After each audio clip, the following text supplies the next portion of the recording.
Welcome into the early game. Preston Thorne, Tyler Head, Jen Jensen. It's Friday. Made it, I guess. Almost there. Almost there. Still got the data ahead of us. Still have to finish up. The world's hockey fans now? I think so. I think a lot of us maybe got hooked over these past couple days. We'll have a little bit. Last night was fun. We'll have a little bit of conversation about the Four Nations tournament, which the NHL just you plan something, you get lucky, all the circumstances combine, and it happens for you. I think they knew it was going to work. I don't think they knew it was going to be as successful as it was. And by the way, how big of a clown does the NBA look like right now after that debacle Sunday night? That's what makes it a tough spot. Adam Silver is he was definitely not happy watching last No, he night. was not. No, he's copying the notes right now because he's going to try and use it himself, but it's not going to work the same. Definitely was not excited about how that went down last night for the NHL Four Nations. So we'll get into that here in a second. Obviously, last night we said it. They took it to him. I mean, if there was not a foregone conclusion, we know sports have to happen. We assume that would happen. Interestingly enough, the women's basketball team did increase their margin of victory after losses. That's right. It was 39. Since they won by 40, is now 39.5. Yeah, bumped it up a little bit. They did increase their margin of victory. So the women's basketball team did defeat Arkansas at home, got back to doing things really quickly. Joyce plays the game the right way. Edwards Fundamentals. does everything the right way, leads the team in points, 18, I believe. Malaysia Fulwiley adds 15. Joyce does it her way. Malaysia does it her way. They are polar opposites because Joyce is a coach's dream when it comes to fundamentals and doing everything by the book. And Malaysia Fulwiley, behind the back, off the foot, off the backboard. She just kind of, but you know what? It works. And when she's out there scoring the way she is and playing the kind of defense that she's playing, which was on display last night, you're going to be like, you know what? I'm good with it. Coach's dream also, because you rarely have a player who can do all of those things on a basketball court. So they get things taken care of, and we'll talk about that a little bit later. Obviously, I don't think the win is the story. No. Well, listen, we knew that was going to happen. Right. I will say Arkansas was doing a decent job keeping pace in the first half. I'm like, okay, maybe this won't be the obliteration we think it's going to be. Then the second half happened. It's like, yeah, okay, here we are. Yeah, there's a couple things to look at as far as that game is concerned, whether you're talking about lineups, rotations, who's getting playing time, all of those types of things when you dig into the game. But as expected, the women do go out and handle business as expected. Though they're 5-0 and everything's trending up, tough news on the injury front yesterday for baseball. Pitcher Eli Jersenbeck ruled out for the year. Yeah. And to be honest, and I don't know, just if you've been around sports long enough, last week when you heard him that he had to go visit the doctor, and there was a little hint. I forget exactly how they phrased it, but essentially, like, he'll be out for this weekend and possibly longer. Yeah, they put it initially at 2 weeks, so that would have been through the Milwaukee series this weekend, and then kind of TBA after that. And, of course, met with the doctor, gave him the news he didn't want. It was the elbow strain, and you really feel for the kid because 2 years ago, we saw his talent on display, had the injury that ended that season back in 2023, and we didn't know if he'd ever pitch for South Carolina again because he had such high prospects at the next level. Obviously, he stayed around here, had the opportunity to come back this year, and was pitching in the preseason, pitching through fall, and we had him in here in studio back in I think October or November, and he was excited. He was excited about what returning was going to mean. And when you hear this news that he's going to be out for the rest of the season, it breaks your heart because, again, he seems like a good kid and very talented, as we saw 2 seasons ago, and now it's even a longer wait to come back. Yeah, unfortunately, this is part of the landscape for pitchers, for college pitchers, and moving forward, this is one of the things that they're going to have to take into account when you're talking about pitchers. Sure. Especially as they're moving forward through their college careers. And so, yeah, that's going to be unfortunate. We'll talk about that. We'll listen to Coach Paul Maneri talk about how that's going to affect the team, what he sees moving forward, and how how they plan to adjust the rotations accordingly. We like to say it. I like to say it. We get on this microphone, blab our mouths, oftentimes being extremely wrong. For instance, the last time I was wrong, I picked Kansas City Chiefs and the Patrick Mahomes to win the Super Bowl. Well, hey, we were all wrong about that. I was wrong about that. Hey, Okay, actually, I was. the benefit of the doubt, right? It happens. We talk a lot. Sure. And in that talking a lot, you will say things wrong. But when you get things right, you have to harp on them. And I went back and did a little bit of research. On February 5th, 2025, just a couple short weeks ago, Okay. I predicted that spring games will the word is sunsetted. The All right. corporate word is sunsetted. Okay. It was when a corporation just quietly moves something away. They don't make a big announcement about it, or maybe they make one announcement about it, and then you look around and a couple months later, it's like, what happened to the? It's like, oh yeah, we don't do that anymore. The annual company picnic just doesn't happen one year, and you don't really notice it. But then, like a month or two after it would have taken place, like, hey, we didn't do the company picnic this year. The funds weren't there this year, and it just never returns. And on top of that, on top of being right, I'm gonna have to give some credit to Matt Rule. Okay. Because Matt Rule, he was in front of this. Yes. He's the only person who's actually said what everybody else has been thinking. So while I criticize Matt Rule for getting on his press box and saying, you know, we might not have the spring game this year, which they're not having the spring game this year. Right. And he said it because people were taking their players, et cetera, et cetera. He just said what everybody else is thinking. Yep. And so on top of that, it was just announced yesterday, at least I just saw that adding Texas and Ohio State will be joining the number. Yeah, Southern Cal also doing away with theirs, and they're going to have some kind of fan engagement event in the summer over at the Coliseum. So they're at least having some kind of things, because that's the biggest joy a Saturday in the April or May or whenever you do it of just enjoying the team. And for a lot of people, it's free and getting to go there and experience the stadium and the atmosphere for the first time. And it just feels like you're just snatching something away from the fans that feels unnecessary to a large degree. Yeah, and that's what it's going to be. We'll have a little bit more conversation about that, but it's happening. It's actively happening. My antennas went up when we here at the university put ours on a Friday night, and we tried to dress that up, tried to put a lot of sprinkles around it, but my spidey senses went off, and I think that's the direction this is trending. I wouldn't be surprised if that came here to Columbia here very, very shortly. And so got a lot to talk about. When we come back, we're going to jump straight into the baseball injuries. We want to hear from Coach Palmineri, listen to him talk about what's happening with the team as they get prepared for their series against Milwaukee. This is the early game.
We have the all clear early this Friday morning with no accidents that we're seeing. It doesn't appear that there's any major slowdowns out there. Do have a cold start to the day, only going to get up to about 47, but that should end the cooling trend for a little while. Going to be warming up, and we welcome that. 47 is where we'll have our high today. Overnight low 25. Tomorrow, 54. And by Sunday, 61. We get into the mid-60s on Monday, and we start to kind of touch on 70 a couple days next week. So looking forward to that. Just have to tough it out today. And it's definitely a cooler start, so bundle up for sure. It's 24 on 107.5 The Game.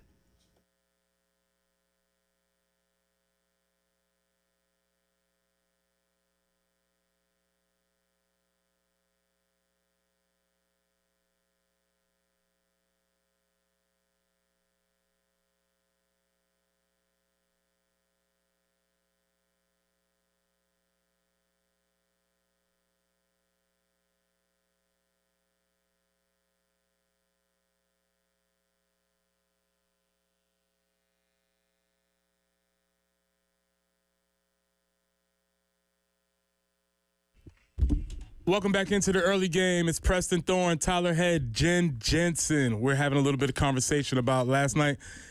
Interesting sports night. Obviously, the women's basketball take care of business against Arkansas. That's not a surprise. We'll come back and talk about that a little bit more in the next segment.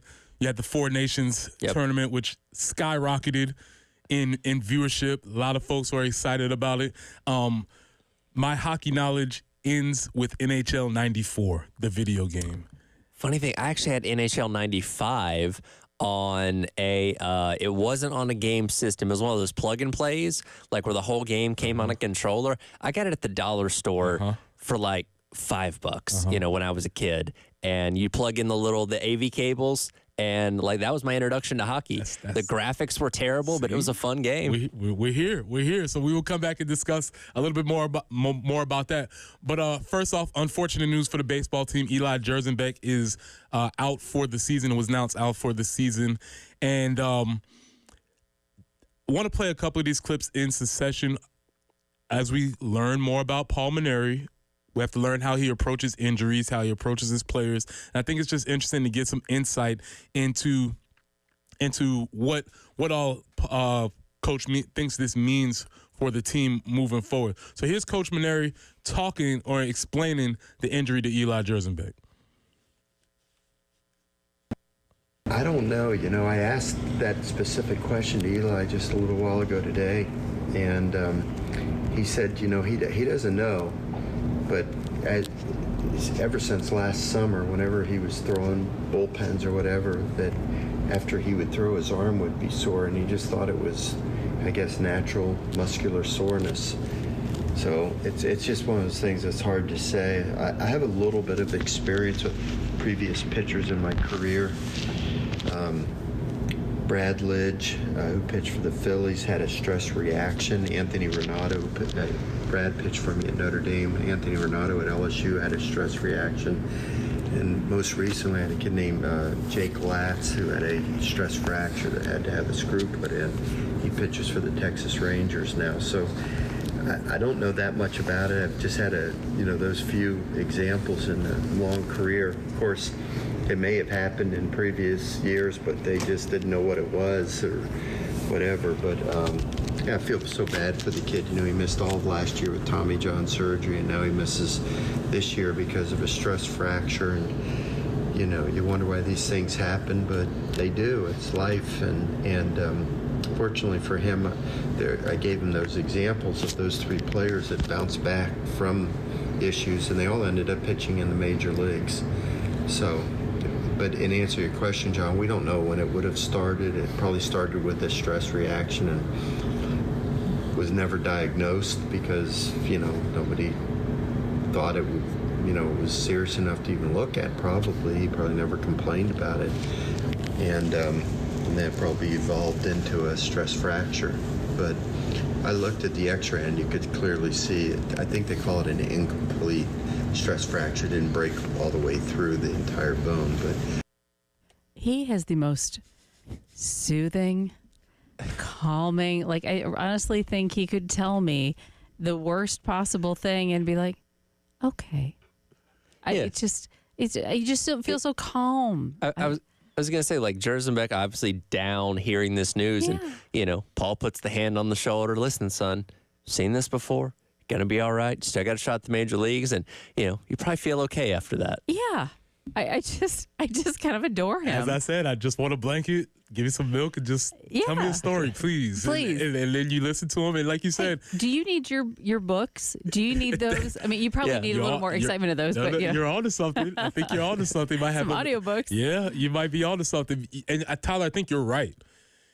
Obviously, this is terrible news. Sure. But if you have somebody who, one, has had experience with this, and two, you trust and feel like he can guide you through this, you wouldn't want to be in another spot if you were Eli Jerzenbeck in this situation. Yeah, absolutely. And again, you feel for the kid because he is so talented. We've seen that before. And, Jack did a really good job of compiling the numbers through preseason. And it was clear there was something wrong because he had the worst numbers out of anybody on the pitching staff. And he was still throwing at a high velocity, but guys were just hitting him left and right. And again, when you're coming off of something like Tommy John surgery, it does take a while to kind of get yourself back in a rhythm. But obviously the elbow was bothering him again, and went to the doctor the other day and got the news he was not looking to see. And, this is a very deep pitching staff as we've seen so far this season. But, man, Jerzenbeck would have been a big factor in this, whether it be, coming out of the bullpen or factoring into being a starter at some point this year that you're obviously not going to have now.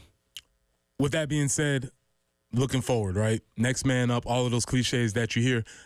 Jen, this is clip 3. Here's Coach Mainieri talking about the idea of, is there urgency with the pitching staff moving forward? Well, I think that's what we're doing already. Yeah, we've, the 3 starters from last week through five innings, and, depending on pitch counts, and, it's still a long season. You don't want to be crazy because if you're fortunate enough for them to stay in your rotation and be healthy, that's 14 starts in the regular season. You hope there'll be one in the SEC tournament, there'll be one in the regional, one in the super regional, 2 in the World Series. So that's a lot of pitching, and so you just can't be crazy too early.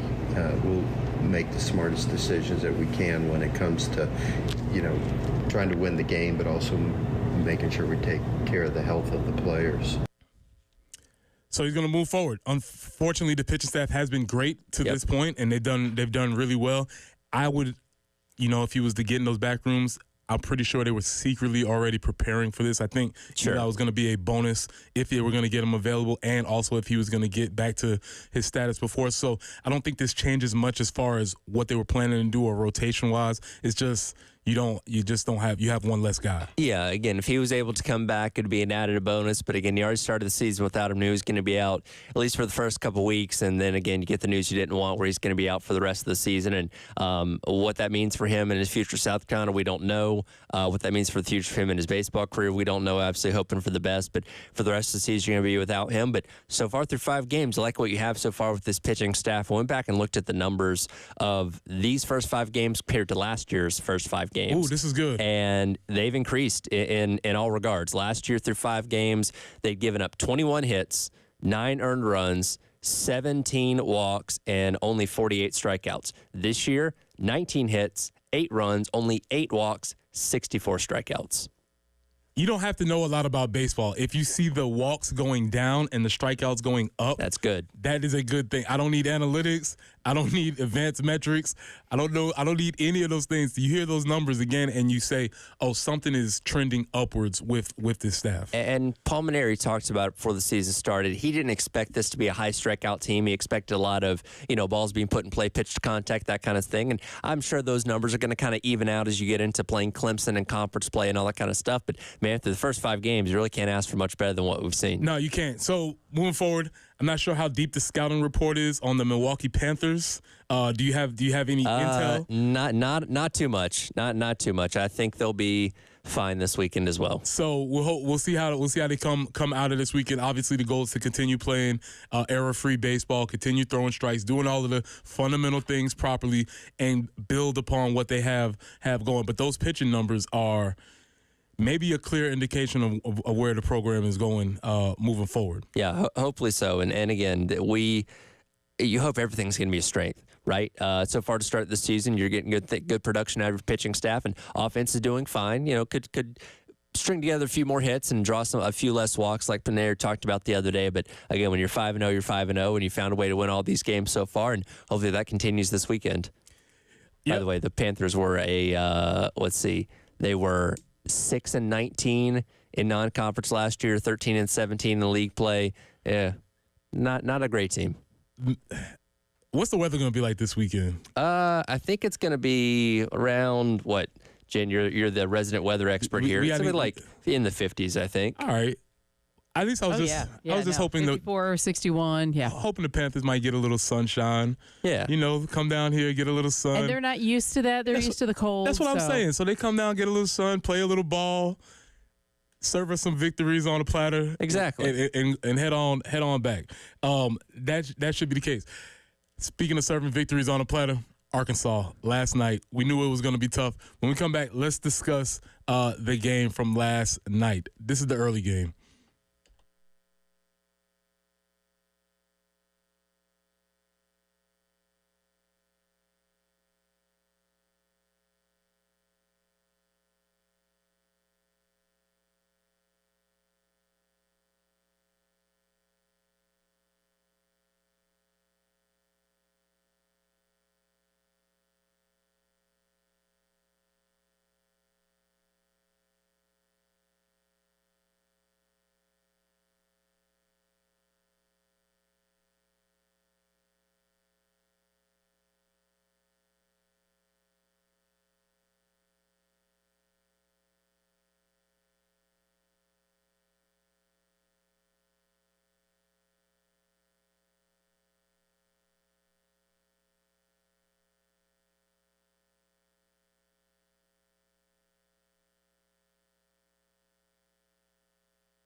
It's a fairly good Friday morning as far as the traffic conditions are concerned. Not really seeing any major slowdowns, not seeing any accidents out there. So let's keep it that way and have a good Friday morning. It's going to, obviously, it's starting off chilly. Going to be only 47 today, overnight low 25. 54 tomorrow, 61 on Sunday. A sunny weekend ahead. We're going to get into the 60s and even tap 70 a couple days next week. So looking forward to that. But bundle up this morning for sure. It's 24. Yeah, 24 on 107.5 The Game.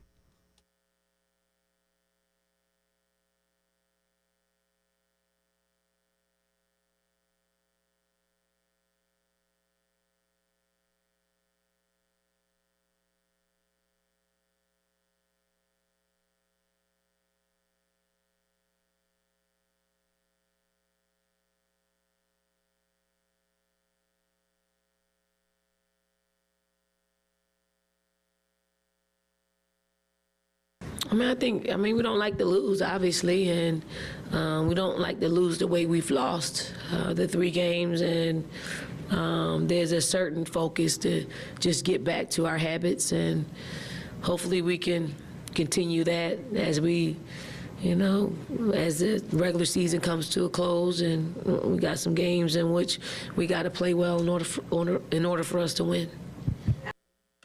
That was Coach Staley talking about the team getting back to being dominant after losses. Now, they don't get many opportunities to do this. We like to joke on here is that sometimes coaches just like a little bit of loss sprinkled into a season just so that they can get their points across. Sure. I don't think anybody would drew it up the way it happened against UConn. No. But I do think moving the season forward, that game is going to be fertile grounds for them to teach and learn and build. Yeah, it's an opportunity for you to look yourself in the mirror and say, oh, I'm not invincible. We can lose if we don't play our best game. In fact, we can lose in terrible fashion. Yeah, terrible fashion. And going back to what Don Staley said on Sunday of, hey, it's a non-basketball issue, which, again, set up a ton of red flags for everybody. Like, oh, my God, is there a locker room problem? What's going on? What's the issue? And that kind of ended up being blown out of proportion more than it should have been. And when we heard her talking the other day, she was even kind of surprised. Like, I said that? Oh, I guess I did. Here's what I really meant by that. But they got their identity back last night. They got back to true form, much like we saw them do against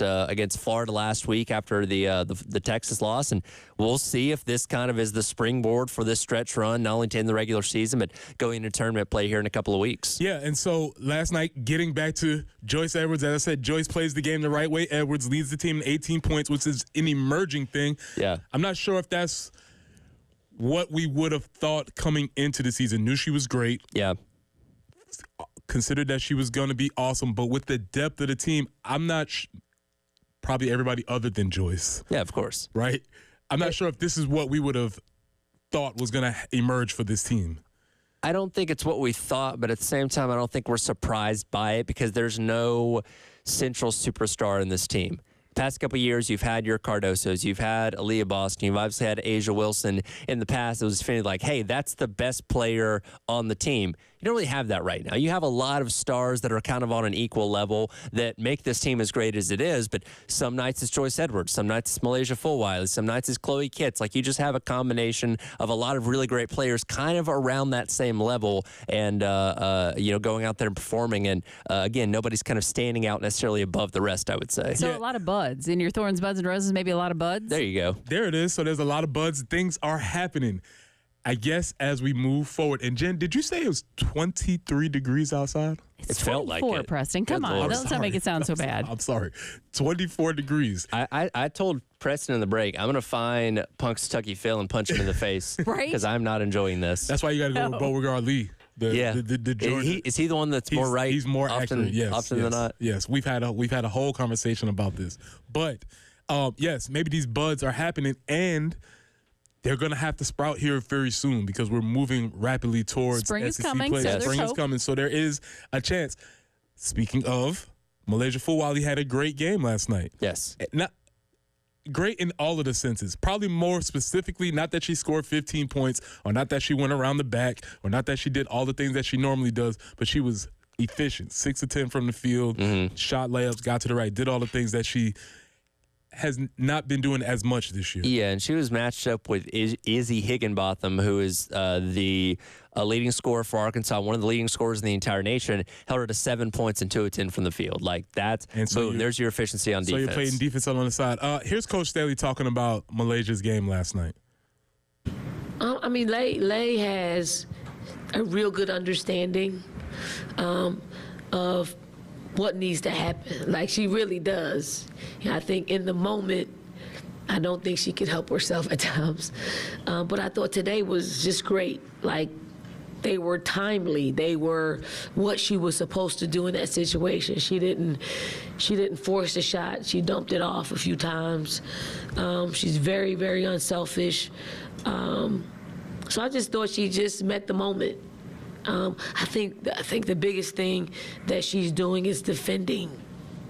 Like defending. She's competing on the other side of the floor. So, you know, she puts herself in a position where she can do that. And it worked out. Like, it worked out. I don't think she had any turnovers in this particular game. Very efficient from the floor. She's growing. Like, she really is growing. She's learning. She's growing. She's more active in practice. She's, you know, she's using her voice in practice. So it's always a good thing when a young player starts to, you know, utilize their voice and they understand their power. Couple things stood out to me. Let's go back over, because Coach Staley was obviously talking about the defensive side. So I want you to emphasize that one more time. Yeah, so Izzy Higginbotham, who's one of the leading scorers in the entire nation and leading scorer for Arkansas, was held to 7 points last night, or 10 points last night on 3 of 17 from the field. Like, she locked her down. So that's one thing she needs to take care of. Coach Staley said something that really struck me just now. She referred to Malaysia as a young player. Yes. And I had to think, you know what? She is a young player. Technically, yeah. I mean, she's not even done with her second full year. And I guess because she's been in our orbit for 8 years now. I mean, sure. coming up through the high school ranks, and we've seen her and we've heard about her, and then she jumped on the scene early last season at Notre Dame. It really didn't occur to me till she just said it, like, oh, yeah, this is a young, developing player. Yeah, well, think about it, because that first game against Notre Dame in Paris was November of 2023. That was 15 months ago. It wasn't all that long ago. Like, she's still very, very young. And again, you see kind of the ebbs and flows of her career and her talent and the things that she does that, you know, make the Sports Center top 10 that pop up every couple days always blows your mind. But there is still areas to continue to improve. And, you know, I know Dawn Staley kind of talked a year ago that she could kind of position herself to maybe be that next superstar in women's college basketball. She hasn't gotten there yet, but she's got more time to certainly ascend to that point. Let's stay here. Jen, it's clip 17, and this is Coach Staley talking about how Malaysia responded to the loss after UConn.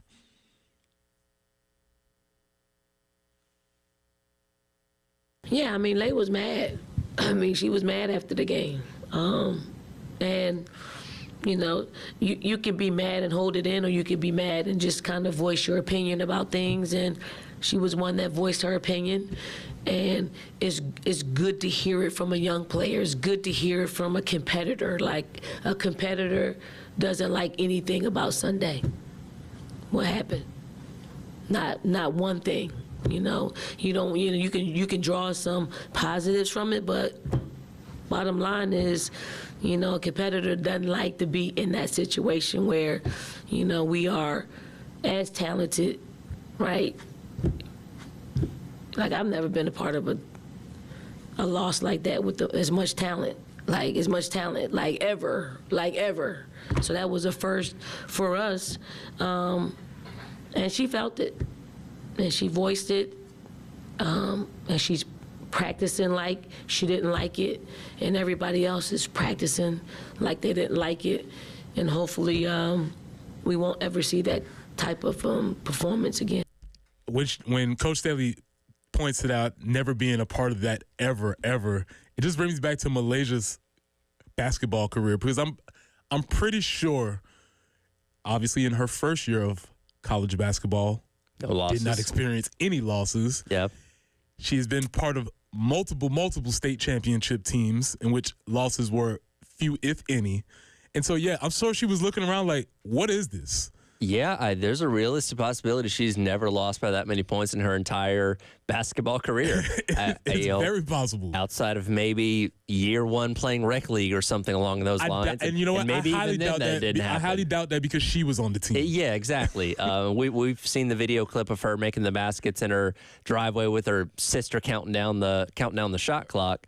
So yeah, that's a realistic possibility. She's never suffered a loss like that, and players handle losses in different ways. Some people, it's the anger response of I'm going to go out there and prove myself better next time. And some people kind of collapse into themselves. Well, she very, very much went out there and proved herself the next time last night. Had a great game. Obviously, again, the game, not surprising. We assumed that that's what would happen. It happened. But what happened during the game with these two young players, again, these two young players really, really stepping up and leading the team. One of the things Coach Staley said is that some of the older players, Sanaya Fagan, Chloe Kitts, Bree Edwards, they might have to step up in their roles as far as the team. Tahina Powpow, they're going to have to step up as far as leading the team. But things are building. Yeah. Things are building. Again, you don't have somebody on this team that just takes over and says, all right, everybody else is a little bit off tonight. I'm just going to go out there, do my thing, and we're going to win because of that, which you've had in years past with the Bostons and the Wilsons and players like that. You don't have this on this team. You have to have everybody playing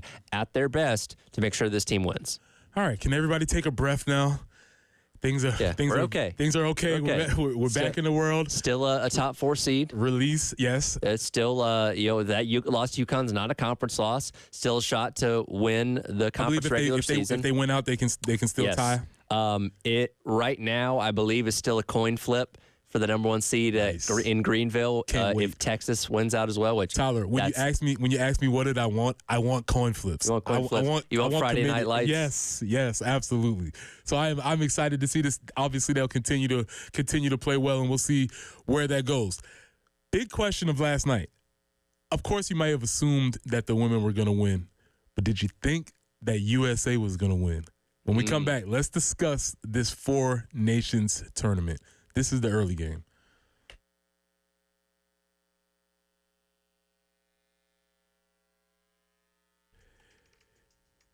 Is it B? Preston here for Ben Cato's Power Equipment. Listen, if you're in the Columbia area and you need to get power equipment, you need to call the folks at Ben Cato's. They have been in service since 1983. Yes, millennial business, edge of millennial, just like myself. Third-generation owner Ben Cato provides top-notch service, great deals, and is giving the mom-and-pop values that you love.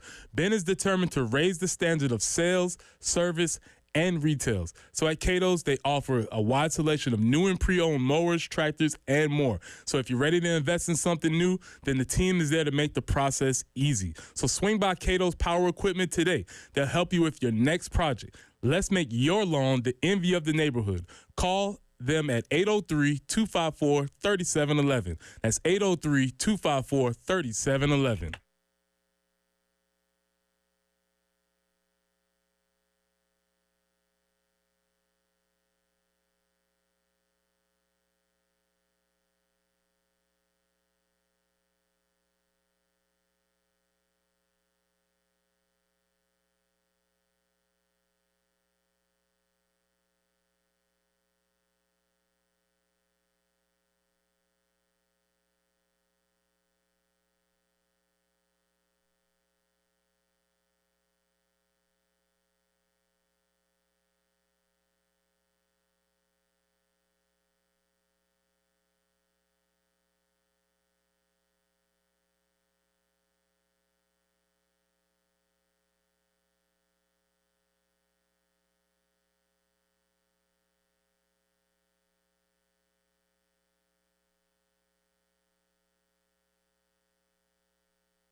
Hey, want to remind you once again about the Gamecock Traditions over-under contest on 1075thegame.com. Just go to the website and click on the contest tab and pick the over-under of the week for your chance to win a Gamecock Traditions gift card. This week, the over-under is the total strikeouts for the Gamecock pitching staff as baseball takes on the Milwaukee Panthers this weekend. That line is set at 28.5. So again, go online to 1075thegame.com. Pick over or under based on what you think it's going to be. By the way, as I mentioned a little bit earlier, the Gamecock pitching staff 64 strikeouts so far this season, including 45 last weekend in the season opening series against Sacred Heart. So again, maybe 28.5 will not be too hard to obtain, but go and submit your thought. 28.5, the pitching staff's strikeout mark for this weekend against Milwaukee for the Gamecock Traditions over on the contest for your chance to win the Gamecock Traditions gift card.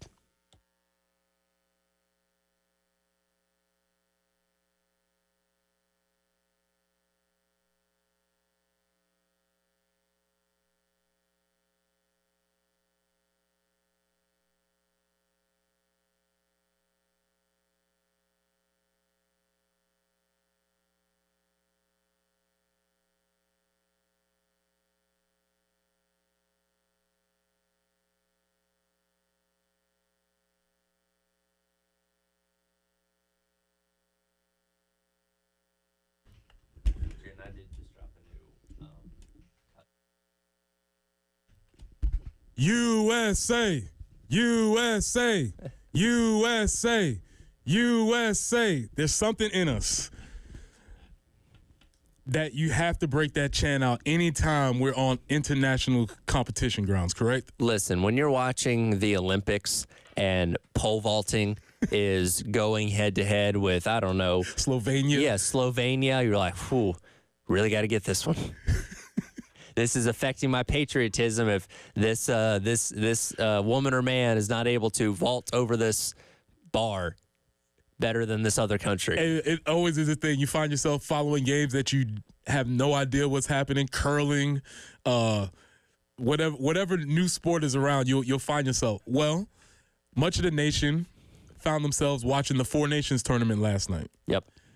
United States and Canada came down to the final match, in which a rematch from their previous game, which was earlier this week. What was that on? Yeah, so they had a round robin. Round robin. Yeah, so they already played once in Canada, where America took the victory. Last night was in the TD Garden in Boston. That's correct. And Canada took it home. Yeah, unfortunately, Canada did take the victory home. One of the best players in the game, Connor McDavid. Yep.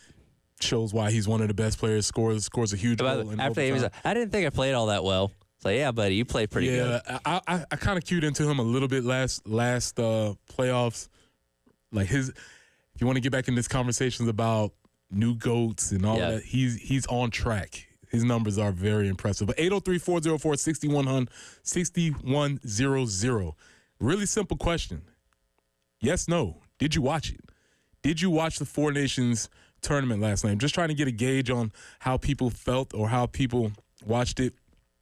And this was it's a really interesting time in the sports calendar after Super Bowl, a little bit of a hangover. The NBA's not providing what they used to provide at All-Star break.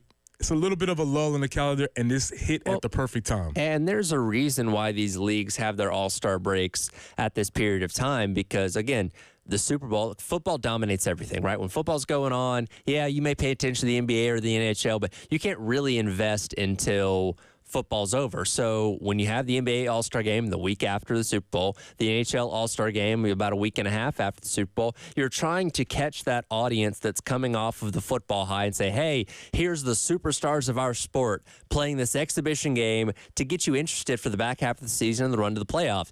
The NBA does a terrible job of that because their All-Star Game is awful, and we saw the latest example of that on Sunday. But if you were a casual hockey fan, and you tuned in last night, you have a reason to pay attention to the rest of the season, pay attention to the Stanley Cup playoffs, and get yourself excited for next year's Olympics as well, where we could very well see a rematch between the U.S. and Canada. Yeah, and that's the thing. And I started thinking about this idea because, unfortunately, the NBA is you put yourself in a tough situation. And the NHL is only doing this 4-season tournament because guess what? their All-Star break wasn't really working either. So they were trying to figure out a way, and they got it. They whoever was in the marketing department, research and development, you hit a home run, knocked it out the park. Great job. But they were in trouble also with their All-Star break. So they were trying to figure something out, and they did it. So maybe there's still hope for the NBA. We'll see how that turns out. But this is a recipe for success. It's obvious. Sure. And this is the thing where you talk about, okay, well, maybe the NBA guys just don't want to compete. I just think the All-Star format is going of a bygone era. That and the fact that I think you don't have the inflated egos in hockey that you do in basketball. And look, the guys in the NBA are amazing at what they do, and they get a ton of money because of it. And with a lot of money can become this sense of, well, don't want to hurt myself. Don't want to, risk the rest of the season or whatever it is for this exhibition game. So you have these guys that either just opt out like LeBron did the other day, or just don't try all that hard because they don't want to risk injuring themselves. Because, again, this game doesn't really do anything for them. But hockey, and again, Connor McDavid, legitimately the best player in hockey as of right now, but he doesn't have this inflated ego. He doesn't seem to view himself as above anybody else or better than anybody else. And he just wants to go out there and play for the pride of his country, which he did last night and did in route to victory. Yeah, and you will see that. And that's the thing. They had actual high stakes. Yeah. All we have to do is rewind back to this summer where you saw the NBA guys competing at a very high level for those same high stakes. It was the Olympics. Yeah. But they were competing. And that's my thing is I have a feeling Adam Silver's going to try and replicate this, right? NBA versus the world, or have some kind of mini tournament with the different countries, and how you break that up between the countries. I wouldn't know how you do that in the NBA, but they're going to figure something out. But I don't think you get the same kind of thing out of it because, in the Olympics, you're playing for a gold medal. You're Correct. playing for this long winning streak of the United States and the international level. I don't think you're going to be able to replicate that with this small little, couple-day tournament if you're going to do that for the NBA All-Star game. Yeah, they've tried that. It's called the play-in tournament. Yeah, it's like, and look, they try to tell us how important it is. You forget about it after a couple weeks, right? Like, I know that with the Lakers hung the banner for doing the first one last year, but it's like, come on, what are we doing? For all you folks who don't think LeBron is better than Jordan, does Jordan have a play-in tournament championship? Jordan has zero regular season tournament championships, and if that doesn't end the GOAT discussion, I don't know what does. Exactly. But here's my question. I think this leads to a bigger discussion, and we're kind of coming up on it, is what are we doing with exhibitions in general in sports? Because as we're going to get into at the top of the 7 o'clock hour, spring games are going bye-bye. Yeah. And I wonder what the tolerance is for the fans, players, staffs, participants, everybody. What is the tolerance for exhibitions as we move forward in sports? I think it's getting lower. I think especially as the money continues to go up, which again is a very new thing in college sports still, when you look at that and say, am I risking making more money in a game that counts by playing in this game that doesn't count and has no barring on anything? Yeah, I am. And again, that's not the reason why these spring games are going by the wayside, but that's a serious we could see opt-outs in spring games if they continue. Say, you know what? I don't want to risk hurting myself before the season gets here. I'm star quarterback at whatever school. I'm not going to play. Well, Matt Rule opted out for them. He opted out so nobody would take his players. He did it for everybody. So because everybody's tuned in that Nebraska spring game like, all right, I'm gonna be locked in. We're gonna really poach some guys here. Be locked in. 803-404-6100. Did you watch the Four Nations tournament? It's a really simple question, and I just want to get some feedback. If you watched it, what did you think? Are you a hockey fan? I wonder if it brought in. I would imagine we don't have a huge hockey market here, so I wonder if it brought in more casuals, diehards. How do they feel? Also, another question: if you were a fan, let's say if you were a fan of Connor McDavid's team, and he got out there playing for Canada, and got hurt. How do you feel about that? How would you possibly feel about that? I think those are questions to ask. We'll come back and we'll have the conversation, but for now, kiss the spring games goodbye, and we'll have a conversation about that. This is the early game.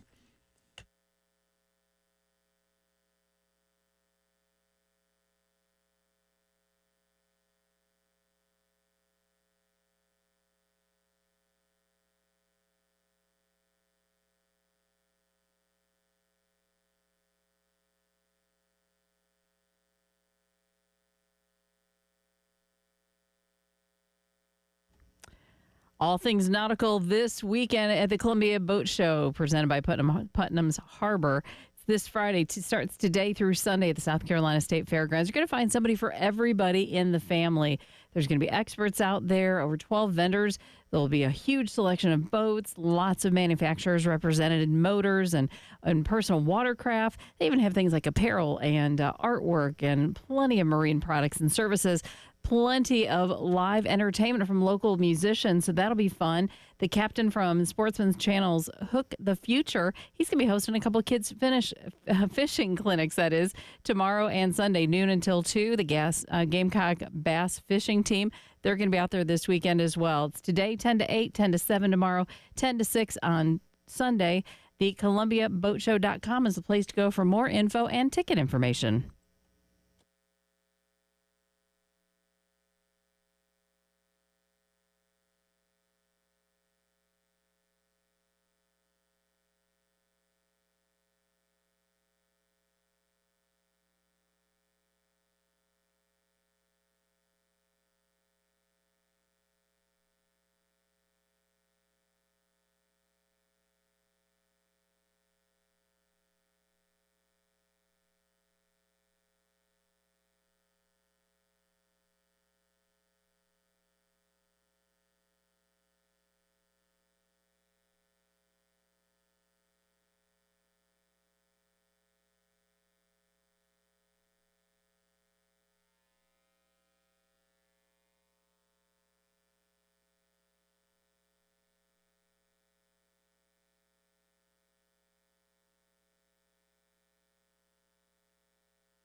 Traffic conditions this morning, we do have one accident to make you aware of, 601 near Bluff Road. And it's chilly today, but the warming trend is on the way. 47 for the high today, 25 for the overnight low. And then tomorrow, sunny and 54, sunny on Sunday, 61. And we start looking at temperatures next week, 66, 71, 69. You get the drill. So for the first few days of the week, it'll be sunny and much warmer than it has been. But you are going to want to bundle up this morning and actually tomorrow morning if you have early morning things to do. Right now, it is 24 on the early game.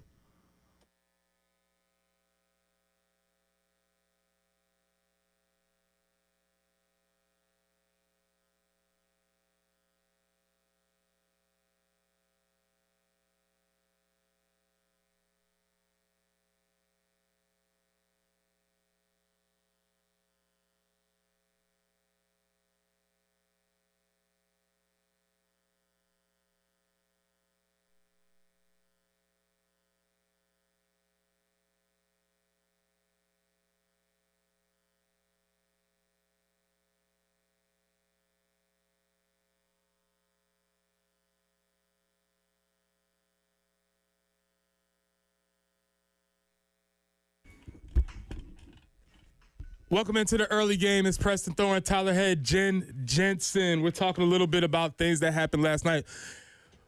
Did you watch the tournament? 803-404-6100. Did you watch the Four Nations tournament? Tyler, we got any people chiming in? Excuse me. A couple people saying no, they did not watch. Let's see here.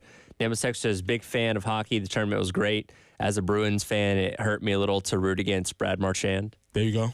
So that is an interesting idea. So I am a fan of this team, but my player plays for the other country, and so what exactly am I doing here? And that helps the fan interest as well when you introduce the nationalism side of it. Because if you're watching the NBA All-Star Game, and if it's Team Chuck versus Team whoever, like, you know, you're probably watching like, I don't really care who wins. Maybe you have a favorite player on one side, like, okay, I hope that team wins, but you're not like hanging on every inch, like with an American flag in your hand, like, man, I really need this to happen, like you were last night. Which, again, at the end of the day, it's an exhibition tournament. It didn't, like, you're not winning gold medals or anything like that, but it felt like watching it, like everything was on the line last night and through these last couple of days at the Four Nations. Yeah, and so it felt like a big thing, and everybody was locked into it. So I'm really interested to see how folks consumed that product from yesterday. But if you from last night, if you not aware, a couple of things happened.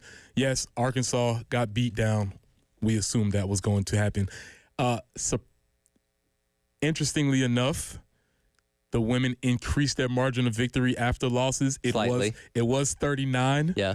After a 40-point win last night, it's 39.5 now. You think they knew that and were like, let's best this? I don't know. They put up a lot of points. They put up points that they will. It was a huge victory for them last night. All things went the right way. Joyce Edwards, 18 points, led the team in scoring. Malaysia Fawali had a great game. Also efficient from the field, 6 of 10. Was very aggressive. Played a great game. My wife enjoys watching the block shots. She enjoys watching the team in general, but the block shots, I think, are her favorite Is that what thing. gets her? And I add my extra commentary of get that bleep out of here every time they do it. That's a top thing that you say in sports, right? Yeah. That's the thing that has. I'm glad to see that has transcended generations. You got to get that out of here for sure. So that was the good thing about yesterday. Unfortunately, there was some tough news on the baseball front. Yep. Eli Jerzenbeck was ruled out for the season with a stress fracture in his elbow. I believe was the. I don't know if that's the official diagnosis, but that's what we're rolling with. You might have had an idea that this was going to happen when he was already set out for 2 weeks, and then they just dropped a little clue and just said maybe further. And when I heard that, I was just like, those things don't ever really improve. You're kicking the can down the road to a degree, like, all right, it's not looking good, but maybe we'll get some good news from the doctor, and maybe he'll be able to come back later down the line. You hope for good news, but that didn't happen. A majority of the times, it's just, and that's a general hint as far as sports watching. Sure. If they start saying that we're going to give it another week, it's probably 2 or 4. Or it's just the season like we're knowing now. Or it's just not going to happen. And that's really unfortunate for them. And again, for the first 4-5 games of the season, you've played without him. You've done really well. And you would love to have him in your rotation to use at some point this year, but that's not going to be the case. But you feel good about what you have for right now. Yeah, so they did get that. They did get that done. And so we'll see how this affects the pitcher staff moving forward. He hasn't pitched for them yet, so it's not as if they in anything that they've had. Obviously, they were hoping that he would be part of them moving forward, but the staff has been great. And Tyler, you gave some stats in the 6 o'clock hour for those that are just tuning in, speaking to how good this pitcher staff has actually been in reference to where they were last year. Yeah, so through 5 games last year, the staff had surrendered 21 hits, 9 runs, 17 walks, and 48 strikeouts. Through 5 games this year, 19 hits, 8 runs, 8 walks, 64 strikeouts. You're improving every number. As I said, you don't need analytics, advanced metrics, money ball, whatever you want to call it. If the strikeouts are up and the walks are down, that means you're playing better. It's really simple. So we'll see how that goes as they take on the Milwaukee Panthers. For some reason, Maine is like stuck in my mind. I don't know why. The Maine Black Bears? No, there's really no reason. It's just the first thing that comes to my mind. So they'll take on the Milwaukee Panthers, and hopefully we'll see how that goes. Gotta give myself credit. As I said in the 6, we talk a lot on the microphone, blabber on and on and on, oftentimes wrong. Still appreciate y'all for listening. But sometimes we're right. And I was right. Matt Rule leaked the thought possibility of maybe, possibly, kind of, we might cancel the spring game. And even at that time, he said, well, we don't know. We have to see some things. But when you're putting it out there, you know it's going to happen. You know it's going to happen. So Nebraska canceled the spring game, and other teams have followed suit now. I don't know whether they had already had these things planned or whether they just announced this a little bit later, though it seems pretty close to the spring. Texas, Ohio State, USC, and Florida State I have so far as the major teams that have all said that they are not having a quote-unquote spring game. Would anybody have come to the Florida State spring game? Ooh. Were they canceling it to avoid the embarrassment of like 10 people being down there at Doak Campbell Stadium and like, wow, nobody cares? Now you're cooking. That's a really interesting prospect that I'm not sure. I'm not sure if anybody would actually showed up. Hey, everybody else cancel their spring game. Let's do that too. Let's just hop on that bandwagon. So they canceled their spring game. Those are not happening, and this is where this is going quickly in this direction. Yeah. It's going quickly in this direction, and if the big dogs can do it, it's going to give a lot of other teams cover for when they do it. Yeah. And so we already are having ours on Friday night.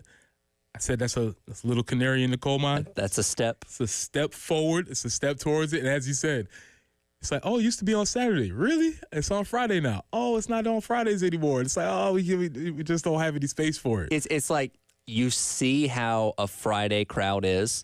You see what the response to it is, if it's kind of the same as Saturday. And if you did, and I'm not saying they're going this direction, if you did decide to move on from it, you say, well, we moved it, and it wasn't the response that we thought. Crowd just didn't really show up. The trend is nobody else is doing theirs now. Well, we've decided to kind of join that. Again, I'm not saying that's going to happen, but if it did, that might be kind of the route they go as terms of the reasoning. Yeah, that is, you can mark it here. What's today's date? The 21st? Yep. Spring games are numbered. I put the over-under at 2. Oh, 1,000%. I put the over-under at over, and I would take the under. You know, it's funny because this time a year ago, we were saying, well, maybe instead of having a spring game, we could play an exhibition against, Furman or Wofford. So, making the spring game better, making it more valuable in terms of playing against another opponent and the value that will bring. And now here we are a year later, like, well, this game might not exist next year. Yeah, that's definitely happened. For all the coaches saying, yeah, we could just play another team. Definitely. Yeah, because if your tape is being analyzed playing yourself, it's going to be analyzed more playing a different team. Yeah, it's going to be an issue with you playing those teams. So hopefully you've enjoyed it. Hopefully you enjoyed the celebrity pass, Coach Staley catching passes, Steve Spurrier catching passes, all the cool things that were happening. Because I would say it's dwindling down. Enjoy this one. We are still having it this year. That's it's going to happen on Friday night in April. Take it in because it might be the last one. Again, we know nothing. No, Coach Beamer's not said anything, but sports are a copycat thing. Mm-hmm. And if everybody else suddenly decides, hey, it's better for us to not have a spring game, well, guess what? Then everybody else is going to kind of fall in line with that, and South Carolina will probably be no different. So I implore you, if you're going to the spring game this year, take it all in because it might be the last one. Yeah, I would definitely agree with that. So in keeping with that trend, college sports are moving in a direction rapidly, maybe faster than some of us would like. But this is the new age where we're going to. And when we come back, we're going to hear from Jay Billis lay out the issue. There's one issue amongst all of these other things, and it's going to lay out the issue that we're talking about. This is the early game.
And out there on the highways, we do have a report of an accident, I-20 eastbound at I-77, also Highway 601 near Bluff Road. And chilly start to your day. A little bit cooler day, but then that should be it for a while. 47 for the high today, 54 tomorrow. Now tonight, the overnight low is going to be 25, so keep that in mind. But sunny this weekend, 54 tomorrow, 61 on Sunday, 66 on Tuesday, and on Monday. By Tuesday, we hit 71, so looking forward to that. But again, bundle up on your way out. It's 24.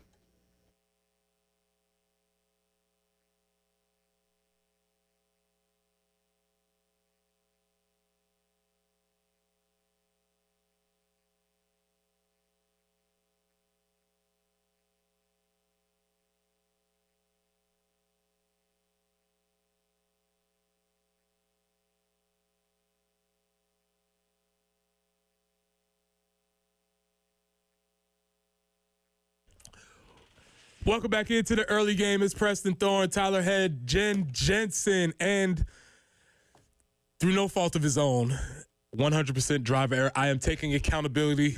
I am the captain of the ship now. Made a slight Look at me. I'm the captain I'm now. the captain. Made a slight little error. Forgot our guy Chris Deering.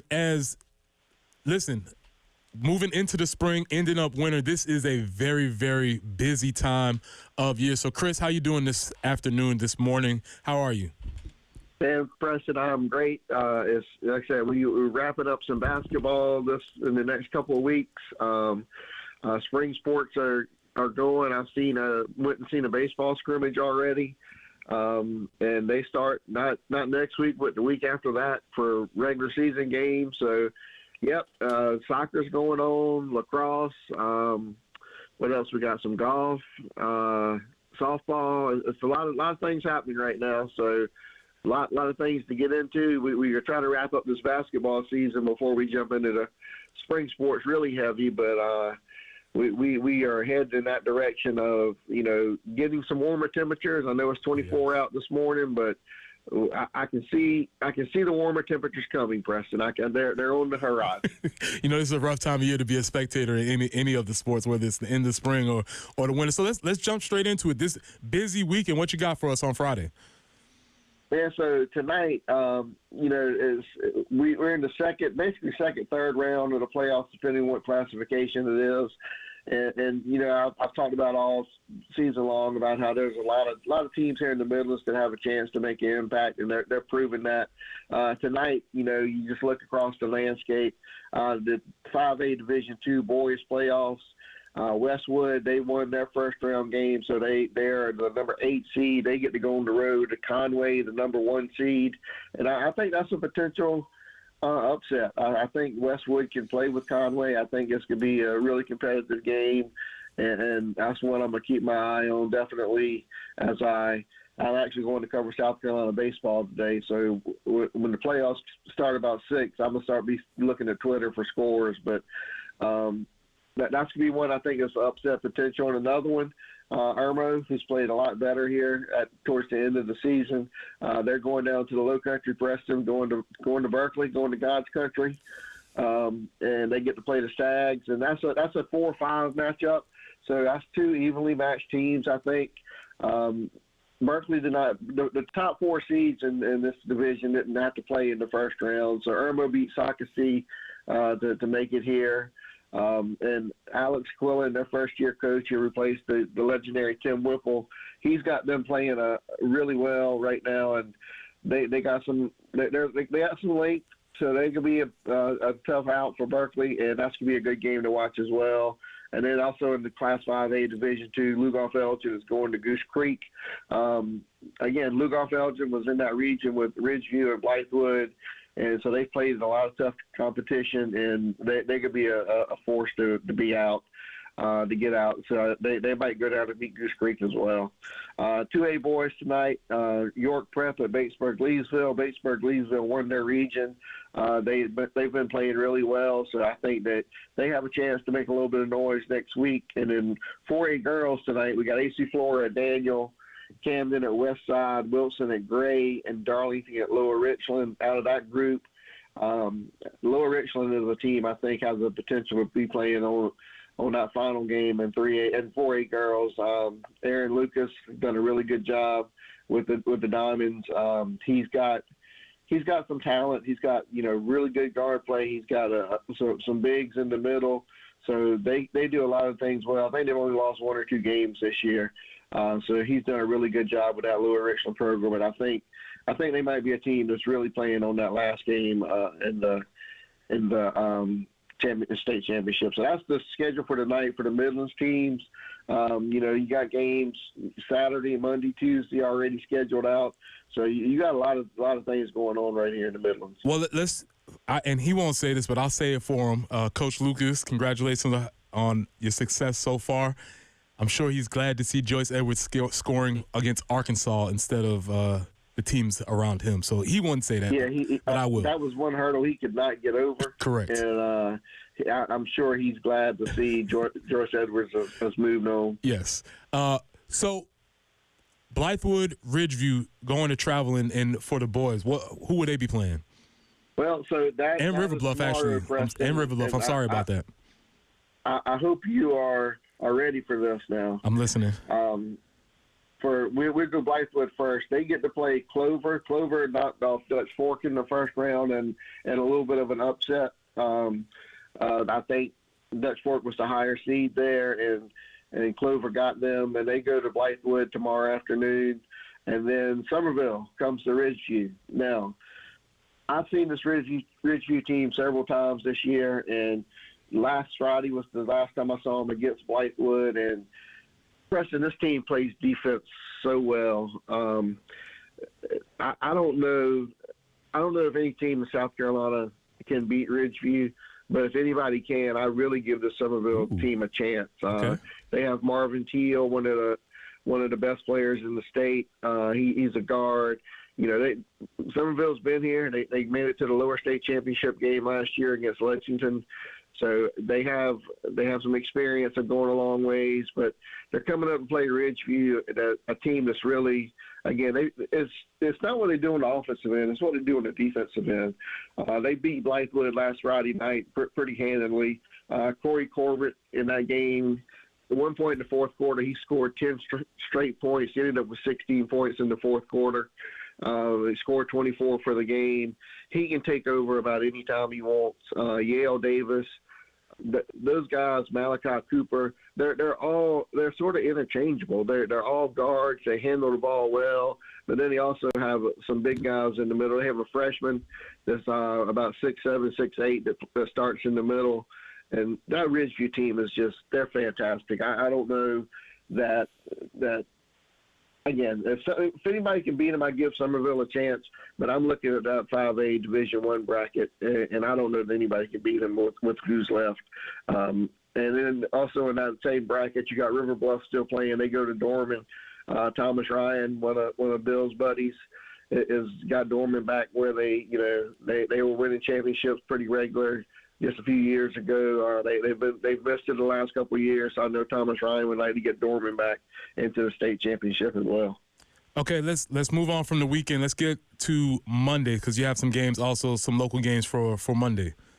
Yeah, the one Monday I'm really looking forward to, and I've talked about this game, and I think I said a couple of weeks ago that I thought this was going to be the matchup that we saw in the playoffs. Keenan's going to Oceanside. That's probably, in my opinion, the state championship game really matchup. I think whoever wins that game is going to probably win the 3A boys state championship. So that's one I think that might even be worth making a trip down to the Low Country to see Keenan and Oceanside. That's how good I think that game's going to be. And then on the girls' side, Division I, JL Man at Dutch Fork. Rock Hill and Clover did not play last night. I think some of the weather postponed some games to the night. The winner of that Rock Hill Clover game will play at Blythewood. So Monday's a little bit light on the schedule, but we do have more games on Tuesday as well. Just looking at it real quick, the 4A boys, Gray Collegiates at North Augusta, 2 region teams. They split during the regular season. They knew each other well. Gray's playing a little bit better, I think, than they were in the regular season. I know they struggled a little bit in that first round against Aiken, but when they got going well. Then they won their second round game pretty easily. But that's a rematch. North Augusta was number one most of the season. And Gray Collegiate, they don't want to go down without a fight. Carlos Powell, another former South Carolina player, he's coaching Gray now. He replaced Deion Bethea. And he's got them playing well. Carlos wants to do nothing but come here at Gray and continue that tradition that they built and try to win another state championship. And then Westwood is at North Myrtle Beach. Again, I think Westwood's got a chance. I mean, that's a good one. And then 2A girls, Mid Carolina at Eau Claire. Eau Claire knocked off the number one seed last night in Blacksburg. So obviously that team is playing well right now in the playoffs. And then Fairfield Central at Clinton is another game that keep your eye on for the Midlands teams. Okay, so we got about 3 minutes left, and I'm gonna frame the question as this: Chris, you wouldn't be surprised if blank team went all the way. What are some teams in the metro area that you wouldn't be surprised that if they went all the way? Well, I mean, obviously, I got to start it off with Ridgeview. I think they have a chance to go all the way. Obviously, also think.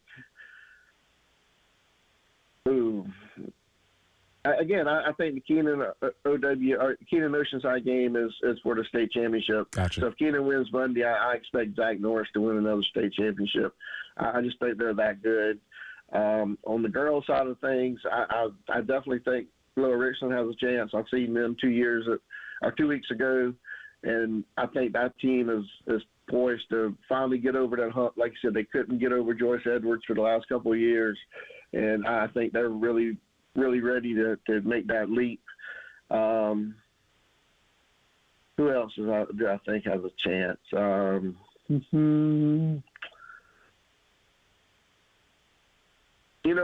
Don't discount the Blythewood and Dutch Fork girls teams. I could see either one of those teams. They might play for the upper state championship, and that the winner of that will go to the state championship. So I could see either one of those teams, Dutch Fork or Blythewood girls, have a chance to make some noise.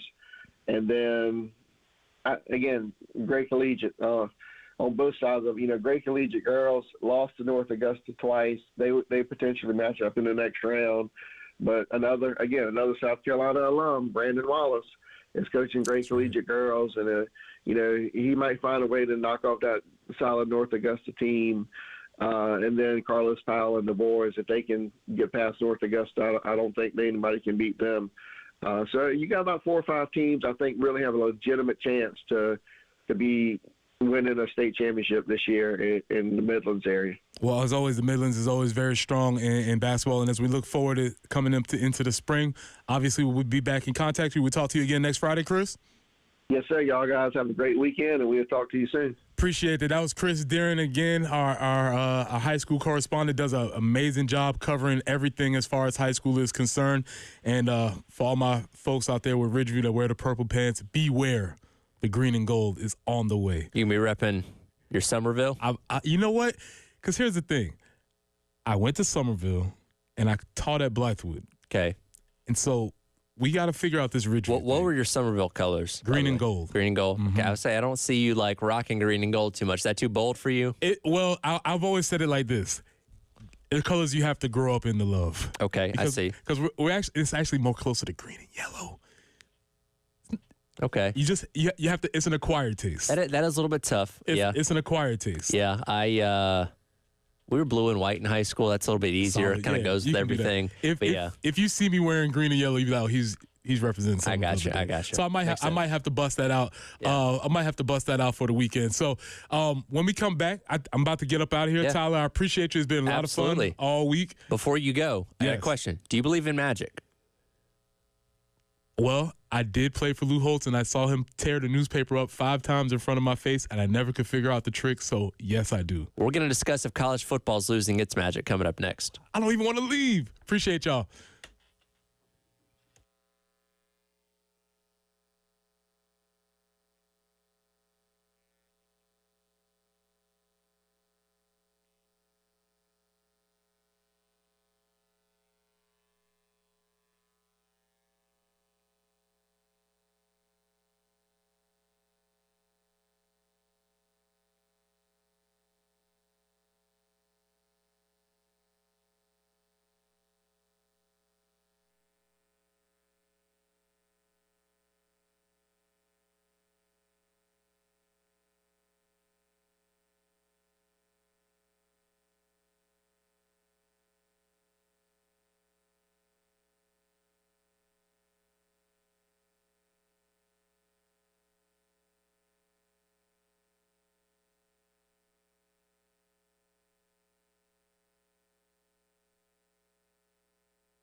A couple accidents we do need to make you aware of. I-20 eastbound at I-77.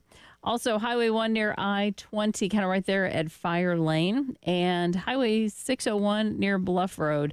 Also, a report of a tie-up. I promise it's going to get warmer. 54 tomorrow, 61 on Sunday. Sunny all weekend. It's just going to be a little cooler yet today. 47 right now on the early game.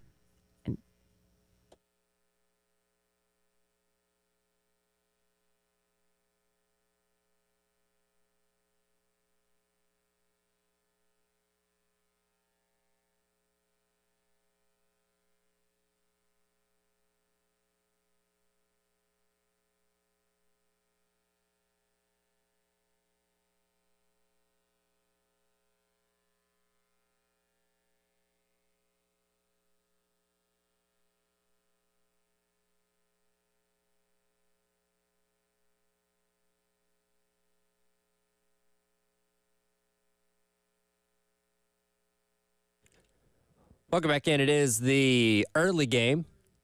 Preston Thorne had to hop out for his teaching responsibilities, so it's going to be me and Jen riding with you for the next 90 minutes, taking up until 9 o'clock. I posed the question to Preston right before he left on if he believes in magic, which he says he does, because college football is a magical type of sport.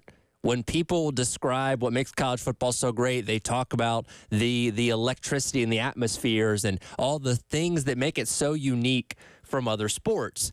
But is it starting to lose some of its magic? I go on Reddit quite a bit, and for those that are not familiar with Reddit, it's a forum website that has its own what are called subreddits, where you can discuss very specific things. There's subreddits for books, there's subreddits for movies, there's subreddits for the NFL, there's subreddits for college football, basketball, all those kind of things where you can go and, you know, have interactions with people that are very tuned in and very diehards of whatever specific interest you're into. So I was perusing the college football message board, or excuse me, the Reddit yesterday, and one that stuck out to me was this one titled, "Could a NASCAR fan explain what they did to lose their magic, like some people are saying college football is?" Of course, being a NASCAR fan myself, I found this one particularly interesting. And before even diving into the thread, which has almost 1,000 comments at this point in time, it was only posted one day ago, I know exactly what they're alluding to. And Jen, I want to bring you in on this as well, because look, we're all lifelong NASCAR fans and we still enjoy the sport to this day. And I don't know if you've checked out the NASCAR channel on Tubi or not. I have not yet.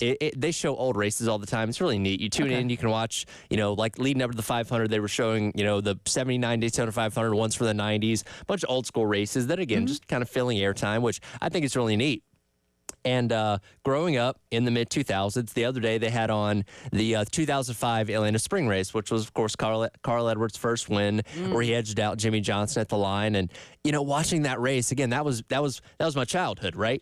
And watching that race and just the energy around racing back then and the stars that were in the field then, it had a different feel to it. And again, I still enjoy the sport to this day, but I can look back on that and say, man, that was better. You know what I mean? Like, I don't know. Do you have the same kind of feeling around that? Yeah, I think somewhat. And I think, you know, the cars were a little bit different. The racing was a little bit different. It didn't necessarily have all the stage racing, which I don't mind that. Sure. But just the layout of the races in general, yeah, I can see that. I don't think where we are is bad. It's just different. And I think there's a certain time in your life where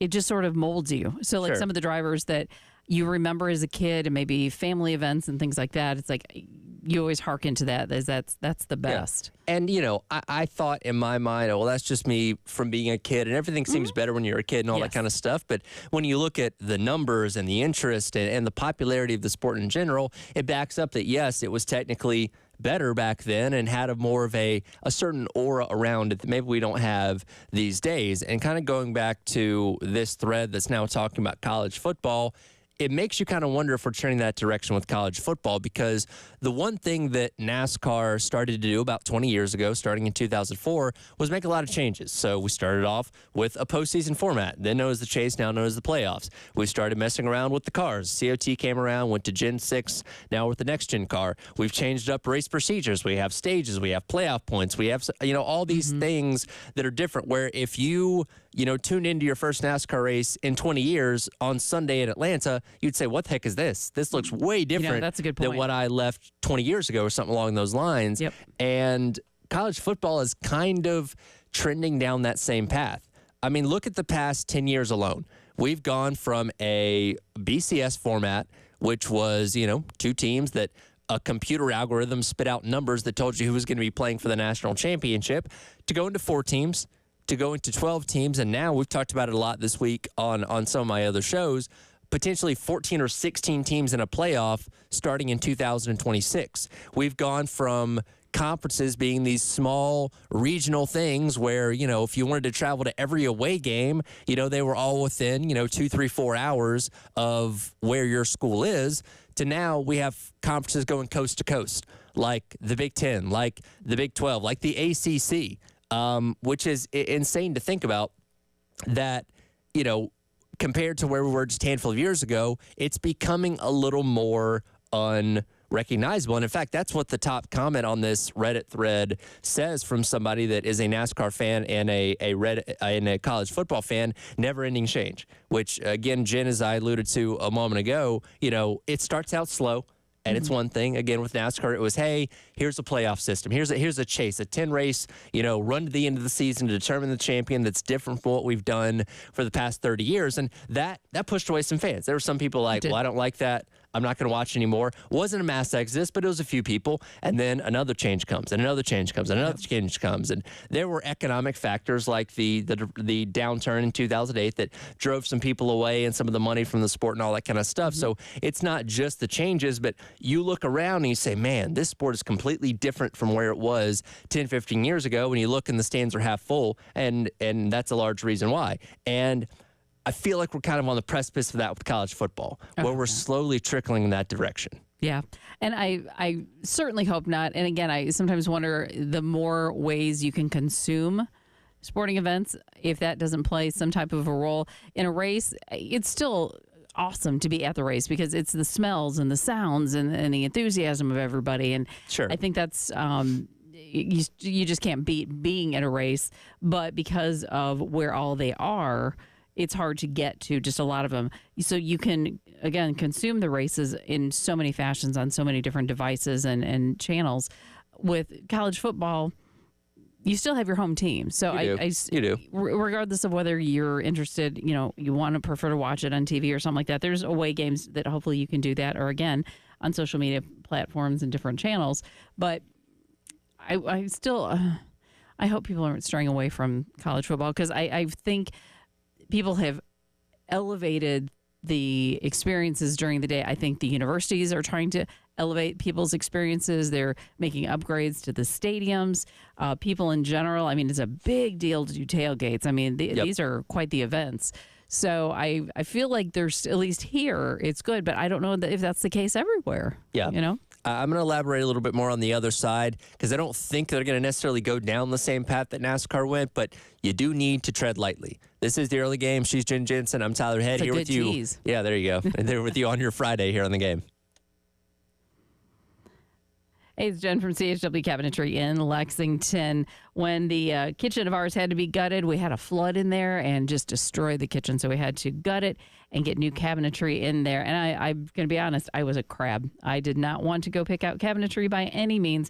But a friend of ours said, hey, check out CHW Cabinetry in Lexington. And we did. It was a great experience. They helped us get everything together.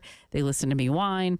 And then we got the photorealistic renderings that helped us pull together all the other elements of the kitchen, because we could look at a picture. It's like, okay, this is what it's going to look like. This is the final product.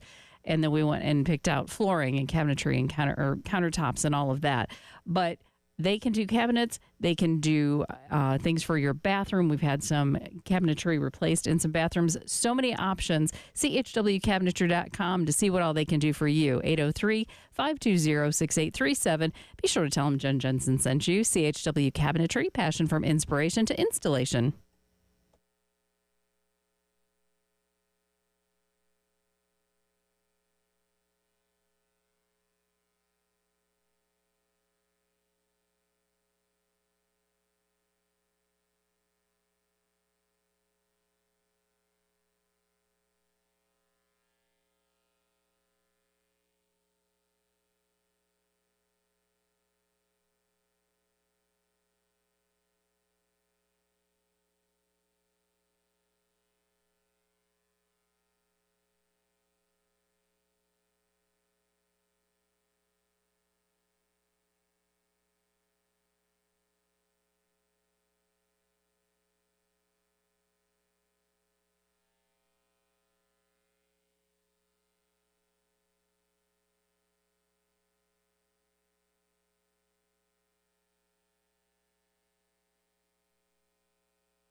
Welcome back in. It is the early game. It's our head and Jen Jensen along with you on your Friday. Bill going to be back in here on Monday morning. Corey Preston had to take off and do his teaching responsibilities. So we're talking about the magic of college football and if it might be fading away. By the way, let me know your thoughts. If you think it's going away, if you think it's better than it was before, whatever you think. Firehouse Subs text line 803-404-6100 or the Love Chevrolet phone lines, and we'll get to that here in just a second. But as I said a moment ago, I came across this Reddit thread on the college football subreddit, asking from the perspective of a NASCAR and college football fan how NASCAR lost its magic and if college sports is heading down that same direction. And you can kind of see some of the parallels on why that might be the case.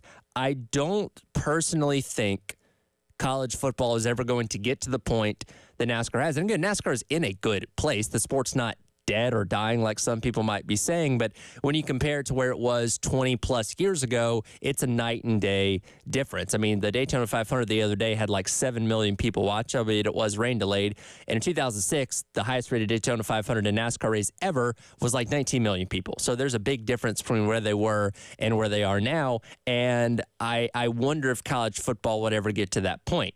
What college football has going for it, though, and by the way, just because it's losing its magic doesn't mean you can't still enjoy it, right? You can enjoy something while still recognizing that it could be better or not as good as it once was.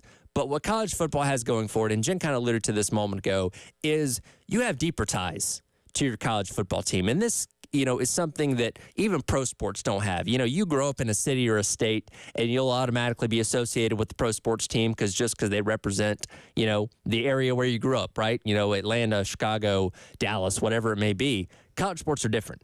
Because college sports, you have such a deep tie to it because you went to the university, or your parents went to the university, or your family has a legacy of going to a certain school or rooting for a certain school, to where you're tied into it a little bit deeper. So even if the sport itself is losing its magic, you're always going to have an affiliation with that school and with that program, right? And I will say, from somebody who has moved into the state, did not have a dog in the fight, but in this town, I will tell you, you felt the need to make a pick. Like, you had to pick a side. It wasn't a case of, oh, hey, welcome to South Carolina, whatever. You felt that draw because it is so passionate around here from both sides.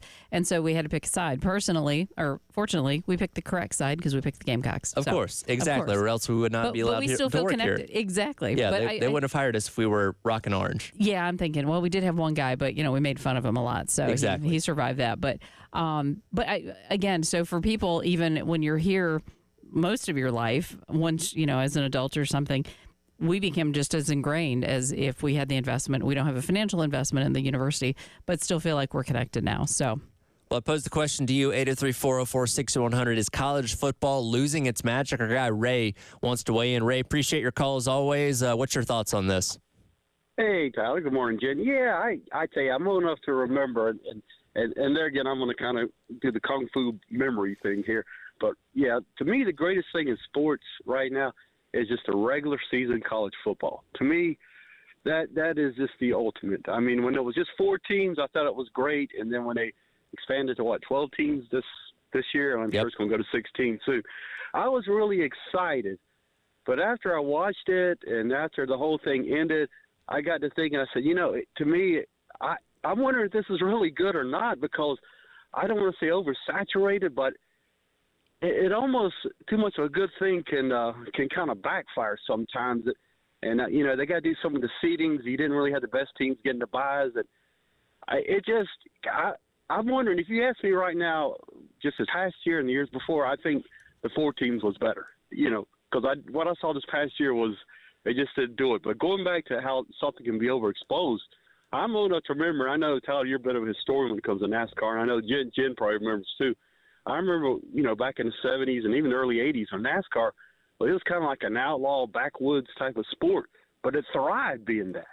I mean, it absolutely thrived. And I can even remember when they would tape delay the races on ABC before ESPN, and it was like a great, cool thing. And then came the 90s, and, man, it was like, NASCAR was like the hip thing. People that didn't know couldn't tell you one part of the car from the next were also into NASCAR. And they got so overexposed. We got all these new tracks, these new super speedways, and I'm sure it made a lot of money. But a part of it kind of died, kind of like, the old tracks, North Wilkesboro and Rockingham. And it kind of lost its touch. So there is something about being overexposed that can absolutely, damage the sport. And, you can talk about rock bands. Like, I remember when Pearl Jam first came out. And their whole thing was they never want to be over-commercialized, overexposed, but it didn't hurt them. So overall, I don't think it hurts the sports, but it does lose a certain magic when things are overexposed. Hey, guys, thanks for letting a relic talk. Yeah, absolutely. Appreciate the call as always, Ray, and appreciate you listening. You brought up an interesting point in the middle there that I want to hit on that I think really kind of would be a reason why people would say that it is losing its magic, and that's the regular season. college football has long had the best regular season in all of sports. And going back to the BCS era, like I said a few minutes ago, you had to be pretty much perfect if you wanted to play for a national championship. No losses, one loss, something along those lines. Let's go back to this past year. Ohio State loses to its rival Michigan the last week of the regular season, goes to 10-2, loses its right to play for the conference championship the next week. In any other prior year, including in the 4-team playoff, they would have been done. Their hopes of winning a national championship would have been completely over at that point in time. But in the era of a 12-team playoff, you got another mulligan. They got a chance to correct themselves. They went on a run, and hey, they won the national championship, and credit to them. But that loss that should have been detrimental to the entire state of Ohio ended up, it still means something, and it still bothers them if they didn't beat their rival, but not nearly as much as it used to, because now you have a more open playoff format that allows those kind of things to happen and still gives you the opportunity to go and win the national championship. So it's those kind of things that, again, in one instance doesn't kill it for people. But as time goes on and these things happen over and over and over again, I think for a lot of people, they'll say, well, there goes the magic of what I loved about college football that no longer exists anymore. Again, you've still got the ties to your program and your team. That's not going to make you quit completely. But maybe after the Carolina game goes off on a Saturday, you're not as inclined to say, you know what, let me check out what these nighttime games are because I'm just such a diehard college football fan now. That's the thing that I think college football needs to tread lightly with when it comes to potentially losing its magic. 2 hours down, one more hour to go. It is the early game. We'll dive back into some of the headlines, what happened last night, and look ahead to baseball this weekend as well. Coming up next here on your Friday on the Game.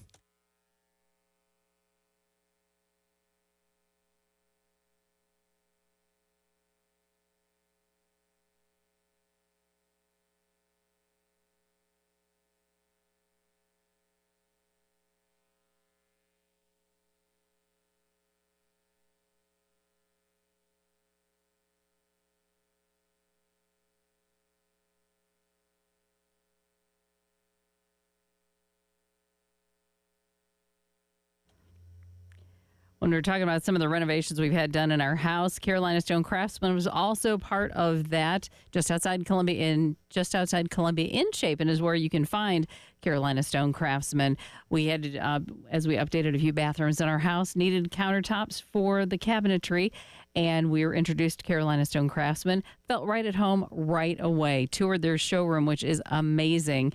Talked to Ethan and Rebecca about the marble and granite and quartz, their commitment to it being affordable and beautifully sculpted. There was a whole bunch to choose from. We had questions. They answered those. And from every step of the process till it was installed, everything went beautifully. And I am telling you, if you are in the market for countertops for a kitchen, for a bath, do reach out to Carolina Stone Craftsman. Tell them Jen Jensen sent you. They're family owned and operated. Carolina Stone Craftsman, just beyond Columbia in Chapin. And I promise you, beyond your expectations, carolinastonecraftsman.com.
getting a little bit busier for your Friday morning out there. We'll let you know of a few accidents. 601 near Bluff Road, also Park Lane at O'Neill Court.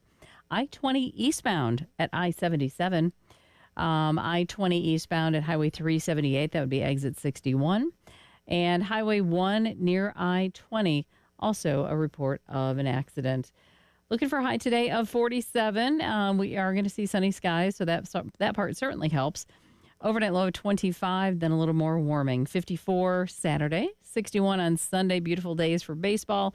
Sunny conditions. By Monday, we hit 66, 71 on Tuesday. So the warmth is coming. Just going to have to get through the next day or so. 23 currently on 107.5 The Game.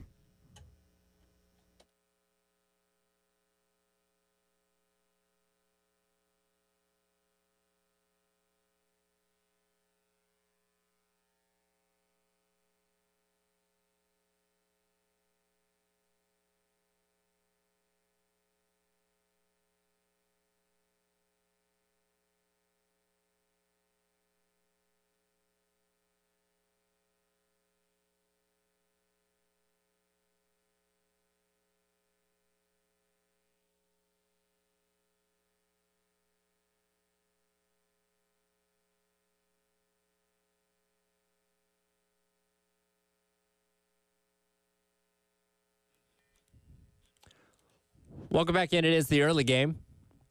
Tyler Head and Jen Jensen along with you on your Friday morning. I'll get to more of your thoughts on the Love Chevrolet phone lines in just a moment about college football and if it is indeed losing its magic as we are amidst so many changes in the sport over these past couple of years, with more certainly on the horizon. But I want to get back into some of the headlines of what happened yesterday for Gamecock sports. Last night over at Colonial Life Arena, the women's basketball team got back on track with a 95-55 win over Arkansas, coming off the heels of the 29-point loss to UConn on Sunday. And I won't lie to you, watching this game last night as Arkansas was doing a kind of decent job keeping pace with them, not necessarily matching scores, but doing enough to not get blown out terribly in the early goings of this game. I thought, okay, maybe this game won't be the mauling that we thought it was going to be. And then Carolina kind of kicked it into another gear in the second half, proceeded to win that game by 40 points. Their average going in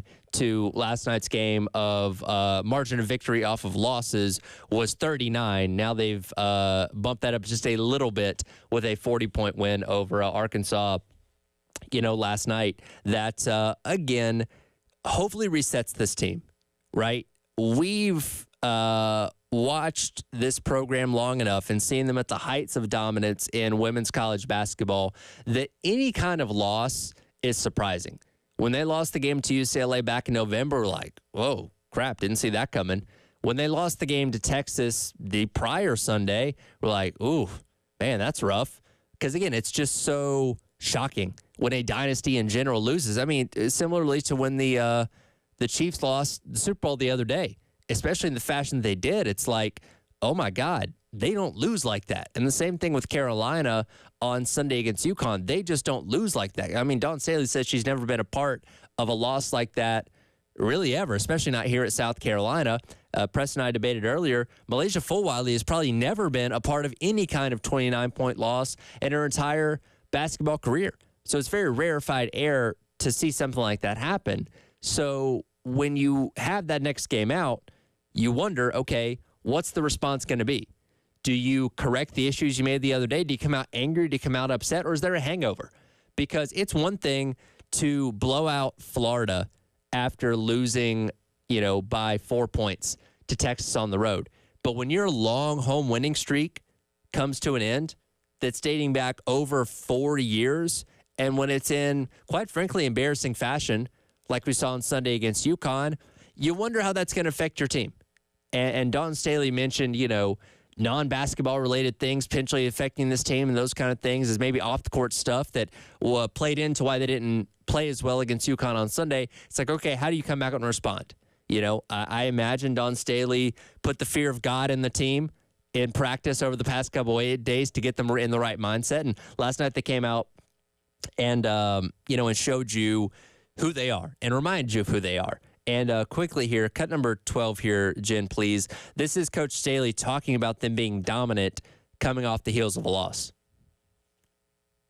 I mean, we don't like to lose, obviously, and we don't like to lose the way we've lost the 3 games. And there's a certain focus to just get back to our habits, and hopefully we can continue that as we, as the regular season comes to a close, and we got some games in which we got to play well in order for us to win. And again, beating Arkansas, no surprise. Arkansas was a 2-10 team coming into conference play. Last night, Carolina took care of business, but you wonder if another slip-up's on the way. You still got a ranked Kentucky team at the end of the regular season. You're going to likely see LSU, Texas, or some combination of that in the SEC tournament in Greenville here in a couple weeks. You're going to face high-level teams the deeper you get into the NCAA tournament. This is the first time since I've been here, and I've been here for almost 3 years now, watching and covering this team, that I had doubts about them going into the NCAA tournament, where every year it's almost kind of like a given, like, yeah, well, Carolina's going to make the Final Four. Carolina's going to probably play for the national championship, probably win the thing like they did last year in undefeated fashion. This time, though, seeing the way they've slipped up, especially against UConn the other day, I have my doubts. I'm not saying they can't go and win the national championship, and I hope that happens. And I hope we're having another parade out here on Gervais Street, in the middle of April, celebrating another, trophy being added to the case, another accolade on the long list for Dawn Staley. But this is the first time I've had those doubts. Now, can they go on a tear and obliterate everybody for the next month and a half? Absolutely. That could certainly happen. They have talent to do it. But is that next bad game somewhere on the horizon, and in a situation like the NCAA tournament where there's no game after that, and that's the end of your season? We'll certainly have to see. News yesterday on the baseball front, Eli Jerzenbeck is officially out for the season with an injury to his elbow. Of course, he missed the entire 2024 season, recovering from Tommy John surgery that he suffered at the end of the 2023 season. So we're already approaching 2 full years since he's thrown a pitch in a actual game for South Carolina, and now that's going to be pushed even further down the road to as soon as 2026, now dealing with this issue with his elbow. You feel for the kid, right? Because he was so hyped coming in here in 2023, and we saw that skill and ability throughout that season when he did pitch. And when he went down, we didn't know if he was ever going to throw for Carolina again at that point in time, because he had such high pro potential that, hey, maybe he just decides to go into the draft and we never see him again. He came back. He stuck around longer, and it seemed as though, and we talked to him I think in October or November last year for the Gamecock Club Hour presented by Krantz Cooling and Heating.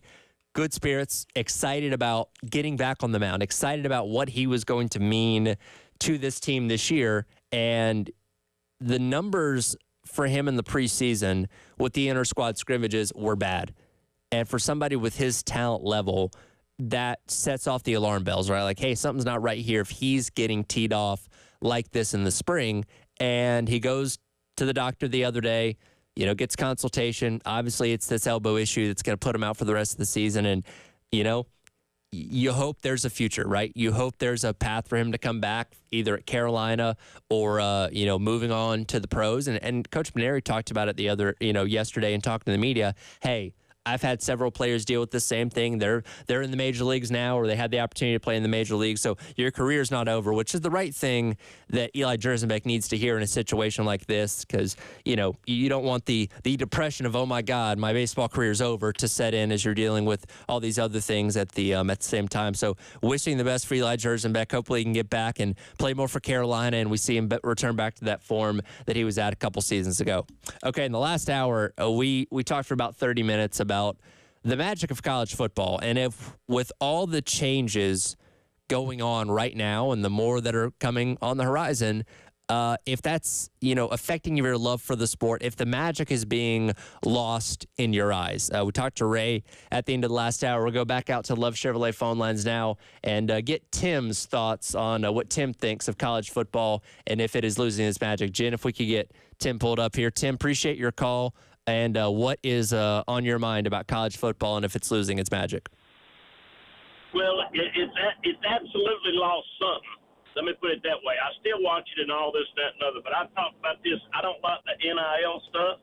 I don't like the players transferring. They ain't got no loyalty to school, but nobody else has either. They see coaches not staying where they're supposed to. They see mamas and daddies not staying together no more, so what they see their whole life. Ain't nobody got no loyalty. But my point is, big thing is this. We're paying these players revenue sharing, whatever the heck you want to call it. That's all it is, okay? Where does it end? What about high school sports? What about high school football? What about I coached baseball for a long time. What about this travel ball where you're in these stadiums, got 30, 40, 50 teams playing at a time?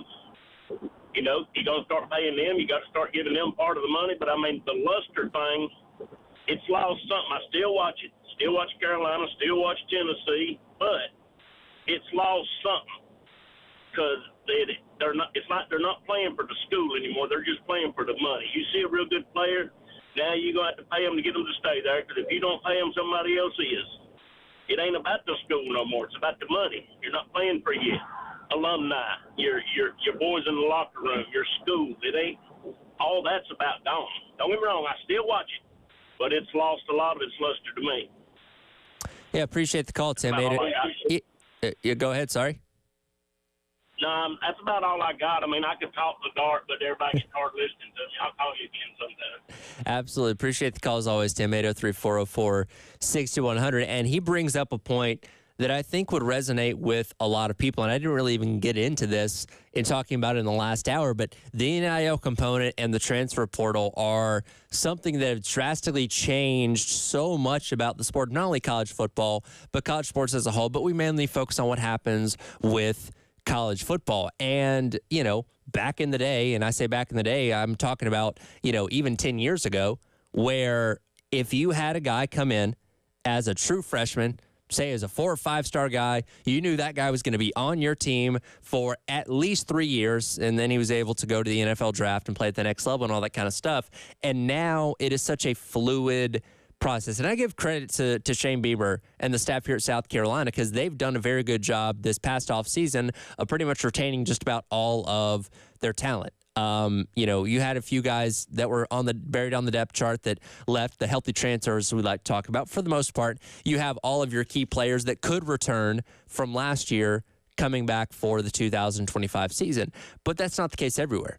We're talking about spring games a lot and today, and Texas being the latest to cancel a spring game. But when you go to a spring game now across a lot of college football programs, you're having to learn who the new guys on the team are, because there is a mass exodus of players between 20, 30, sometimes 40, depending on the school, and then bringing in another 15, 20, 30 to replace those guys, as well as the true freshmen coming in that are enrolling in the spring. So there's this lack of identity, right, with your team and with the players. And there's a reason why people latch on so much to the DeCarrion Joyners of the world and the Luke Doty's, who, by the way, is coming back for the 2025 season, because there's such a rare thing in college sports now of one guy staying at one school for an extended period of time, you know, not threatening to leave or commanding a big NIL thing to stick around or anything like that.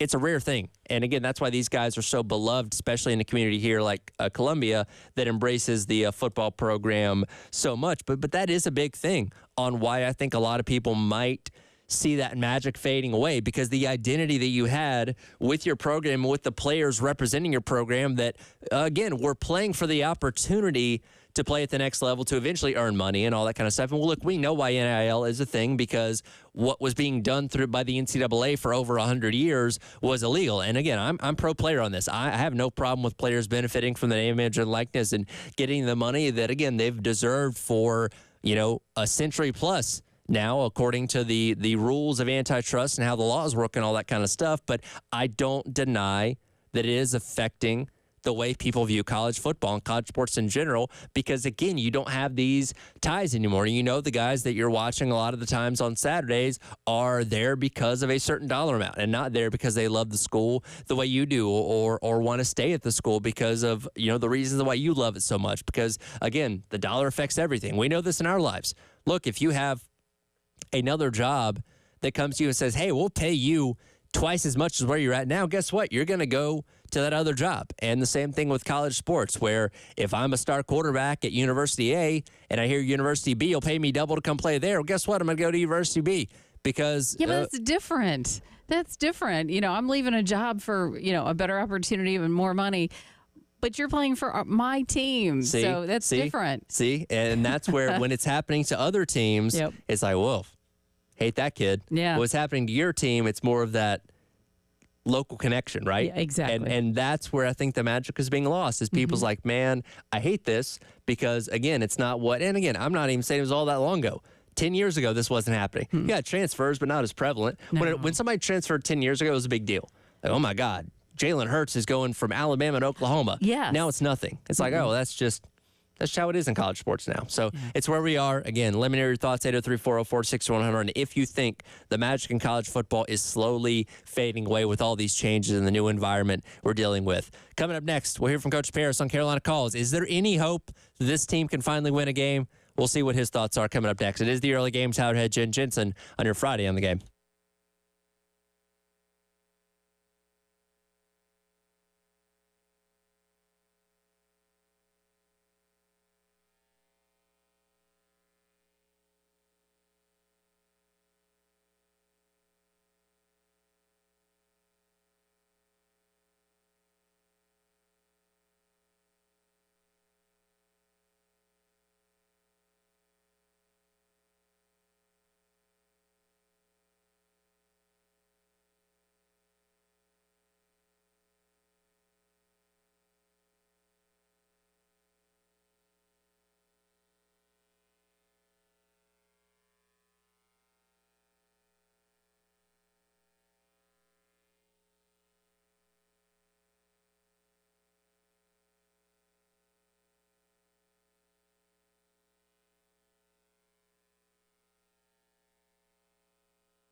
Highway 378 at I-26, a report of an accident there. Also, Park Lane at O'Neill Court.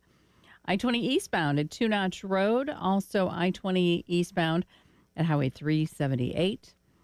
Highway 1 near I-20 and Clemson at Sparkleberry. That wraps up the incidences out there. Be careful, please. 47 will be our high, overnight low 25.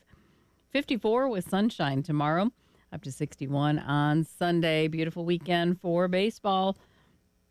Come Monday, 66 will be our high, and we'll be in the upper 60s or right about 70 for a good part of next week. So looking forward to that, but bundle up right now, 23 on the early game.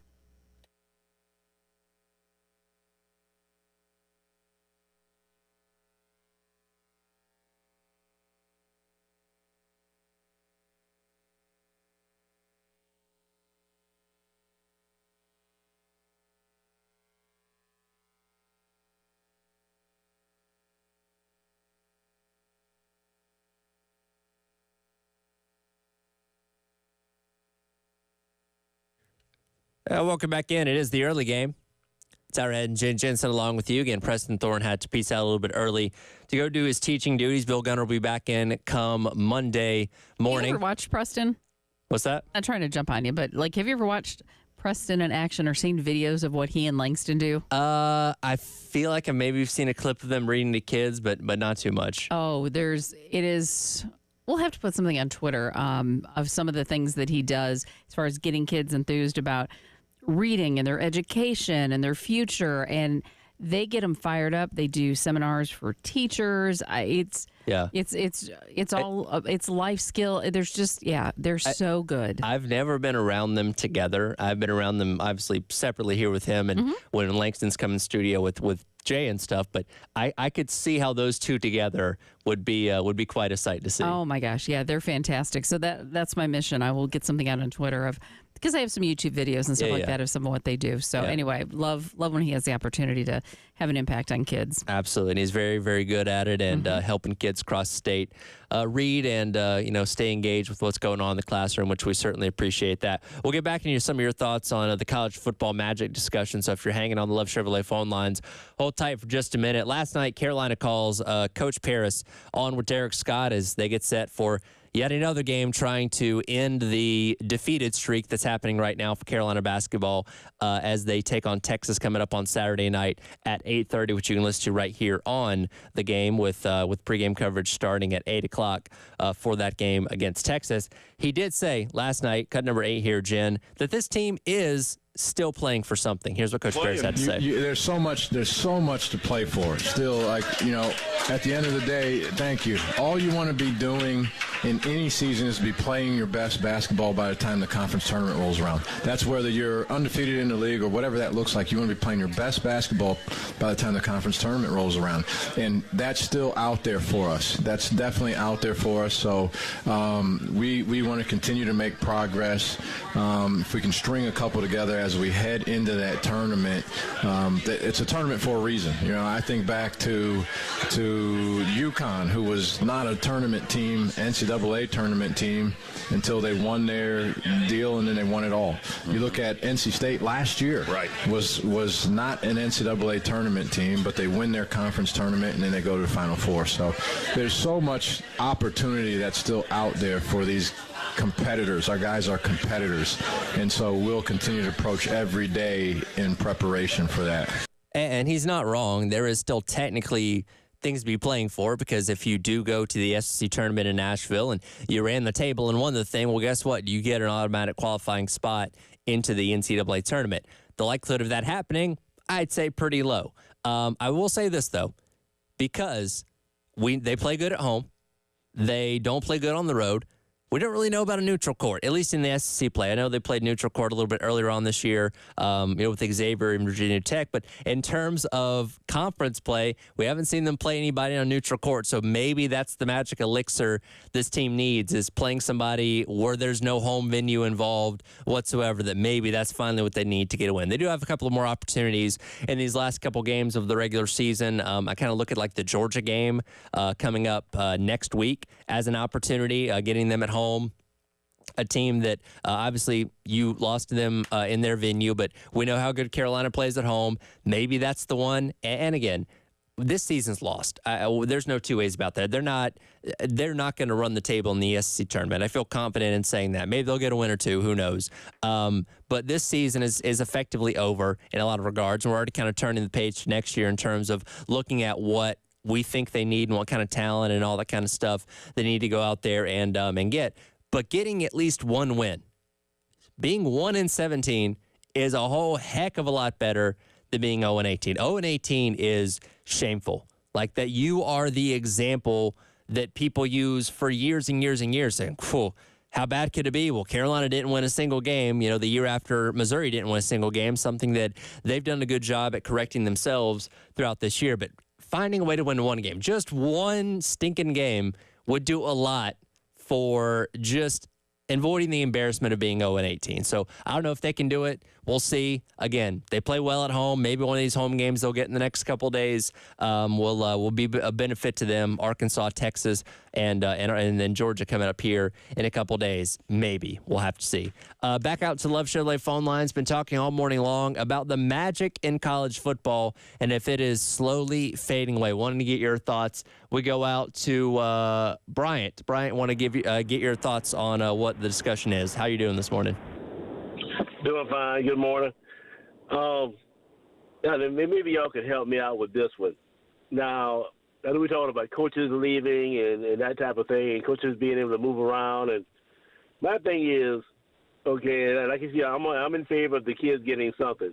Okay. But when you kind of look at this scholarship, and if I'm not mistaken, coaches don't get paid their money up front. They may get don't the NIL get paid up front? And it has to be, and it's kept by the players regardless if they leave or not. Even if they leave early, they still get to keep that money, if I'm not mistaken, isn't it? So a lot of schools will kind of sign like 1-year agreements with players, not necessarily contracts, but you see the Garnet Trust and they'll put out, hey, we've reached a new agreement with whatever player, and for that calendar year they are under that agreement. Usually it's like January to December in the case of football. So while you're on the team for that year, you are getting the NIL dollars. But once the new year starts, then you have to either negotiate something new or you go to the transfer portal and go somewhere else. So it kind of depends school to school, but for a place like here, it's kind of 1-year deals and within the calendar year of whatever season you're talking about, if that makes sense. But is it paid in increments or is it paid all at one time? That's one question. That's something we don't have the public knowledge of necessarily because of the way that NIL is structured. Sometimes it is one thing, sometimes it is based on certain criteria and certain things that you meet that we aren't privy to as much as like professional sports contracts. And it can't be tied to performance either, right? No, it cannot be. Not technically. That's another issue I have with it. It can't be tied to performance. So. Right. Which that's something as we get into revenue sharing, which is supposed to kick in this fall. That is something that is potentially on the table, performance-based payments. So again, there's a lot to be worked out between now and then. But are you saying that is the reason why the Magic's kind of being lost in college football for you? Yeah, because I agree. I don't even think that's the big issue. I think the big issue I'm having is manipulation of the sport by TV money, the manipulation of the sport, manipulation of the conferences, breaking up the conferences, and you see even more manipulation happening now where they're trying to change it, the playoff after 1 year of having the 12-team playoff. They're trying to manipulate it again.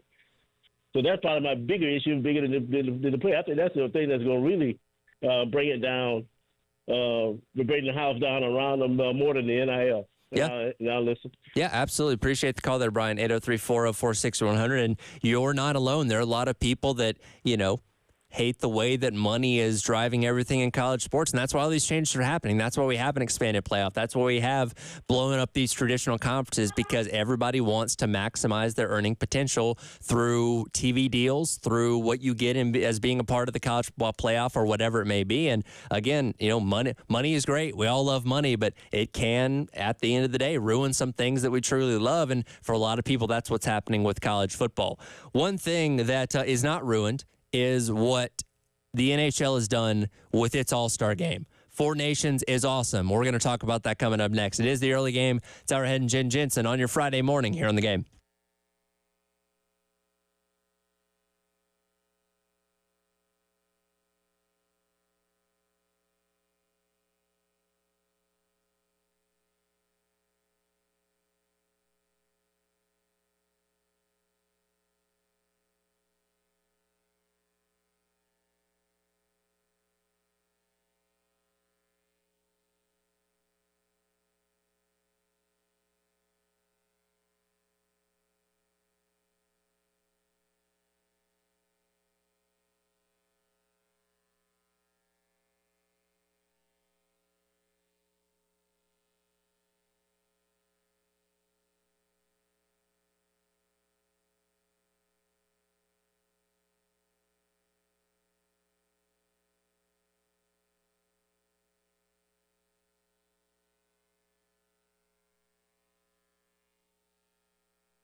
Highway 378 at I-26. Yep, still working that earlier slowdown. Also Park Lane at O'Neill.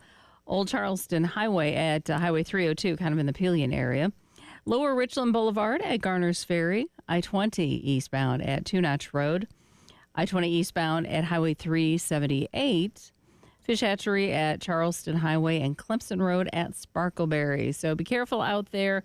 Could still be a couple spots where if it had been wet, it had frozen. So could see a couple slick spots out there. Just a little extra caution.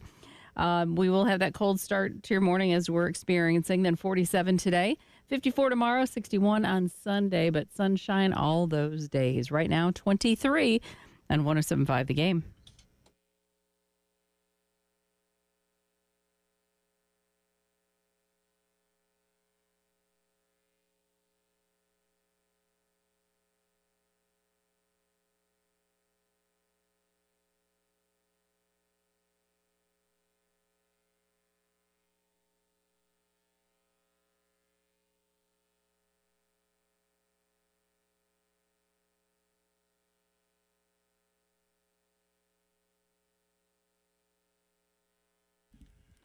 Welcome back in. It is the early game. It's our Ed and Jen Jensen along with you here on your Friday. Are we all in agreement that all-star games kind of suck, right? You look at what happened with the NBA the other day, the Pro Bowl a couple weeks ago. Like, these are things are laughably bad to the point where when we typically talk about these games, we talk about how awful they are and how the league should be ashamed of the product that they put out there with these things more often than not. That is not the case with what the NHL did this year with Four Nations. If you did not tune in to last night's game between Canada and the United States, which ended with Canada winning 3-2 in overtime on a Connor McDavid goal with about 8 minutes left in the overtime period, you missed what I legitimately think was one of the most fun sporting events I have ever watched. And here's the thing. I'm not like a crazy big hockey person. The Thrashers left Atlanta when I was a kid. I would watch those games. But when they left and, you know, went up to Canada, I never really had much of an interest or a tie to hockey after that. I, like a lot of people, will watch the Stanley Cup playoffs. The finals are a lot of fun, and I'll tune into that just, you know, because I'm a sports fan in general. But I don't have a tie to hockey on a day-to-day basis more often than not. But when I heard about this format, it intrigued me because if any sport was going to be able to pull something like this off, it was going to be hockey. And they absolutely knocked it out of the park.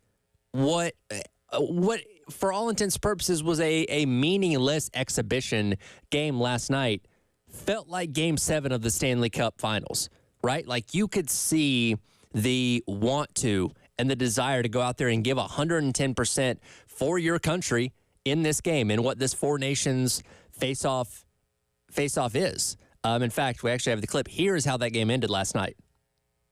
Off the drop, McDavid went forward and nearly got a shot on. And Carr sends it around. Marner waiting. Connor McDavid scores! Connor McDavid for Canada!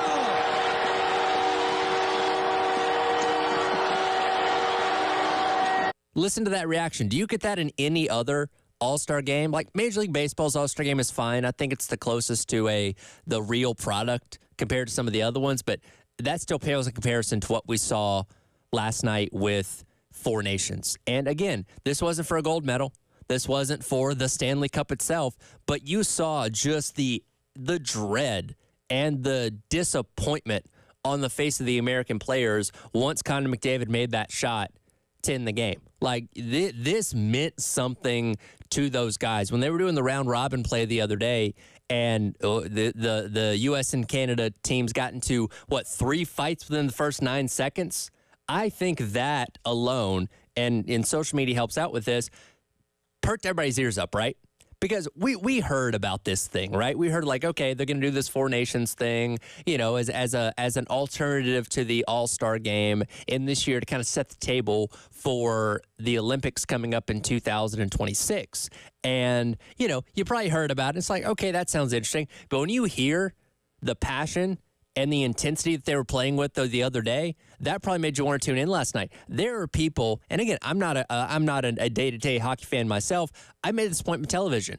As soon as I saw that South Carolina was going to cruise to a comfortable victory over Arkansas, I turned it over. I did a double screen. I had the women's game on my TV, and I had this game on my laptop, but I wanted to make sure I caught every second of this. The opening intro at 8 o'clock on ESPN had the Kirk Russell speech from Miracle, getting you juiced up, and they were intercutting shots of the guys on the U.S. hockey team for this game last night. Like, they nailed this perfectly, and it felt like it was important. Again, at the end of the day, it was a meaningless exhibition all-star game, but they were playing for the pride of their country. The TD Garden was filled to the brim. You heard the reaction. That was the Canadian fans that weren't even the majority in the building last night. Because, again, you're playing on U.S. soil. There are going to be a majority of U.S. fans there. But you heard the energy and intensity of the minority fan base there cheering on that goal that Connor McDavid had there. Great job. Great job all around. And, again, I'm more interested in hockey now. Is it going to be an every single day thing? Probably not, but I'm more inclined to tune in to the some of the bigger games going on here over the course of the end of the regular season before you get to the playoffs. Absolutely. They did their job with me last night. They got me hooked more than I would have been hooked for, and that's the case for a lot of people.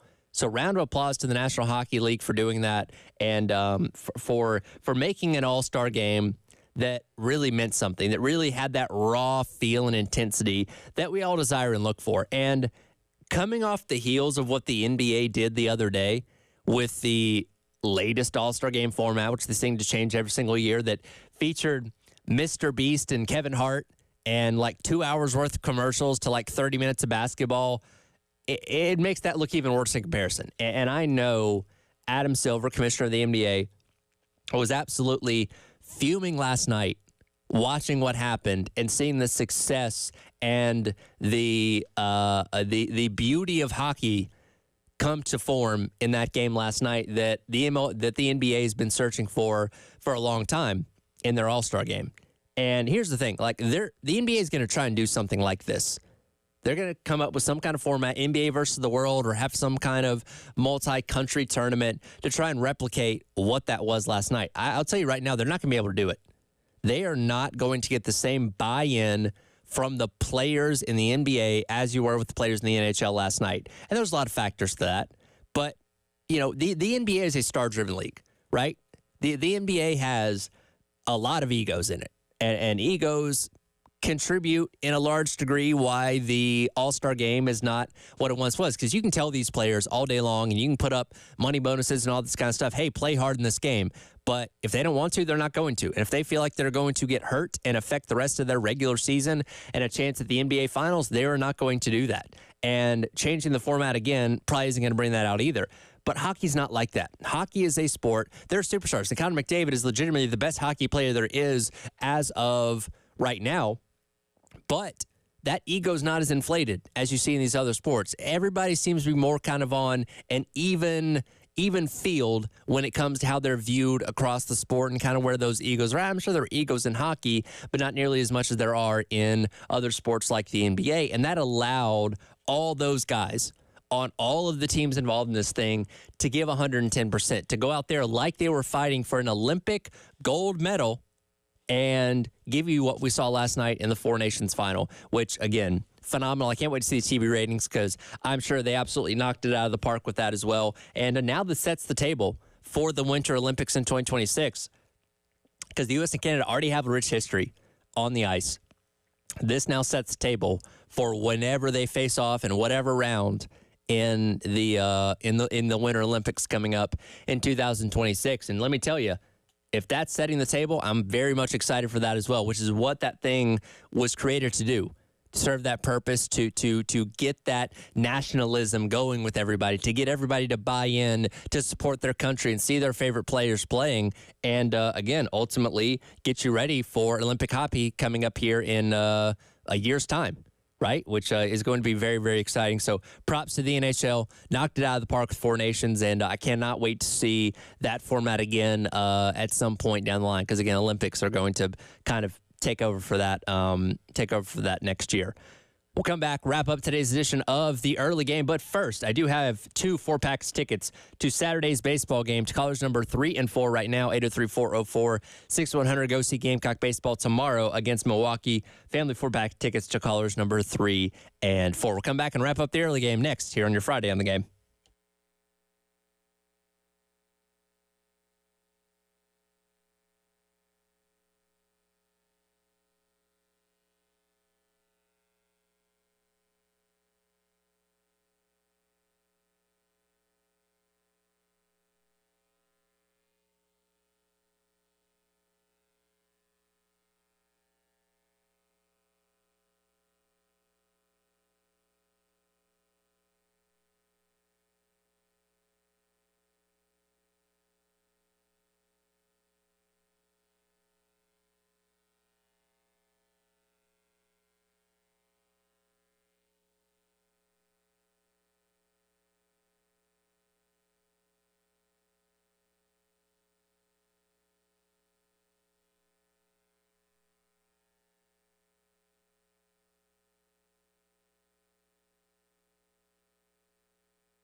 Welcome back in. It is the early game. Tyra and Jen Jensen along with you for a few more minutes before I jump over to the other side of the glass and jump into the extra point with Jack Feltree will get back into the baseball conversation. The latest news on Eli Jersenbeck and what that means for the pitching staff going forward for the rest of the season. You were talking about the Four Nations? Yes. And I had to laugh. Another good account for NASCAR fans is this guy, NASCARchasm. Yes. And he very actually familiar. made the comment that he said Canada still has never won the Daytona 500. So that there is very you go. true. Canada's also never won a Super Bowl. Canada's never won a national championship. So there you go. Our trophy case is a little bit bigger. See, there you go. I just want to kind of. By the way, we're also back-to-back undefeated World War II champs. In case they needed to remember that. That's a really good point. So see, look at the congratulations on your Four Nations, but I think we still win at the end of the day, right? Yep, I think so. America. Yep. We've talked all morning long about the magic of college football. And this is all stemmed from a thread on the college football Reddit page that piqued my interest because the title of it is could a NASCAR fan explain what they did to lose their magic, like some people saying college football is starting to. And again, this thing is creeping up on 1,000 comments in just a day's time. So something that a lot of people were very fired up and passionate about. And I've been asking your thoughts as well. I want to get to some of these on the Firehouse Subs text line 803-404-6100. Rodney says it's fatigue. There's too much of a good thing, and last season is an example of that. Too many games, too many bowls, and the playoff has too many teams. There is something to be said, I think, about the specialness of college football when it came to especially the end of the season, how, special it was to get to some of these games, right? The specialness of getting to a conference championship, specialness of making what we used to call BCS bowls, the one of the big four, big six now, or making the national championship where those games meant something, right? And even if you weren't playing for the national championship, going to the Sugar Bowl is still a big deal. Going to the Orange Bowl is still a big deal because that game was seen on an elevated platform when it comes to these other games. Now we have so many games. And look, there's a million bowl games. I love all of them because I watch all of them because I love college football that much. But it does kind of oversaturate, I guess, is the thing. And when we talk about the college football playoff, and look, I enjoyed the 12-team playoff because it was more college football. And, of course, I'm always going to watch college football no matter what. But when you have so many of these games happening back to back to back to back, it can take some of the specialness out of it, I guess, is the way to look at it. And Rodney, I see where you're coming from, that sometimes less is more. And especially now that we are in a 12-team era, soon to be 14 or 16, coming up here in 2026, we're playing college football all the way until late January. There's a national championship game that's going to be taking place on January the 25th in, I think, 2027. You know what I mean? Like, that is crazy. And again, when you're introduced to it initially, you say, hey, man, another extra month of college football, that's great. But then when you kind of experience it and go back to a couple weeks or over a month ago now when the national championship game was being played, how many people forgot the game was being played on that Monday night? Just because there was such a separation between where the semifinals were and the national championship compared to the NFL where it goes Sunday to Sunday. That was a Thursday and Friday, then around to the following Monday. So just because you have more of it doesn't mean it's always going to be good for everybody. You know what I mean? And we saw the ratings this past year took a dip. And when you had Ohio State and Notre Dame, two of the premier blue blood brands of college football, if they can't pop a historic number, that's concerning, right? And college football as a whole does have some things they got to go back to the drawing board on to clean up, whether it be whether it be seeding or something along those lines.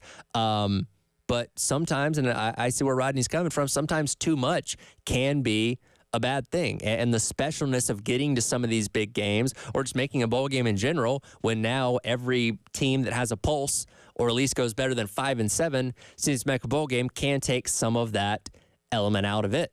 And God, who's to say that they're not going to expand the regular season at some point in time to 13 or 14 games? I have no knowledge of that. But, I mean, with the way that so much of what college football is being in line with the NFL, there's no reason to think they couldn't do something like that. If they get more money out of TV, you'll go back to what we talked about with Barry a little while ago. Money drives everything. And that's something that he's sick of with college football. And if ESPN said, hey, leagues, if you have an extra game here, play 13 regular season games, you'll make X amount more money. Guess what? That's more football. more football on TV. I'm not going to complain about that, but I can understand why some people would. And the oversaturation, having too much of it, right? Sometimes less is more.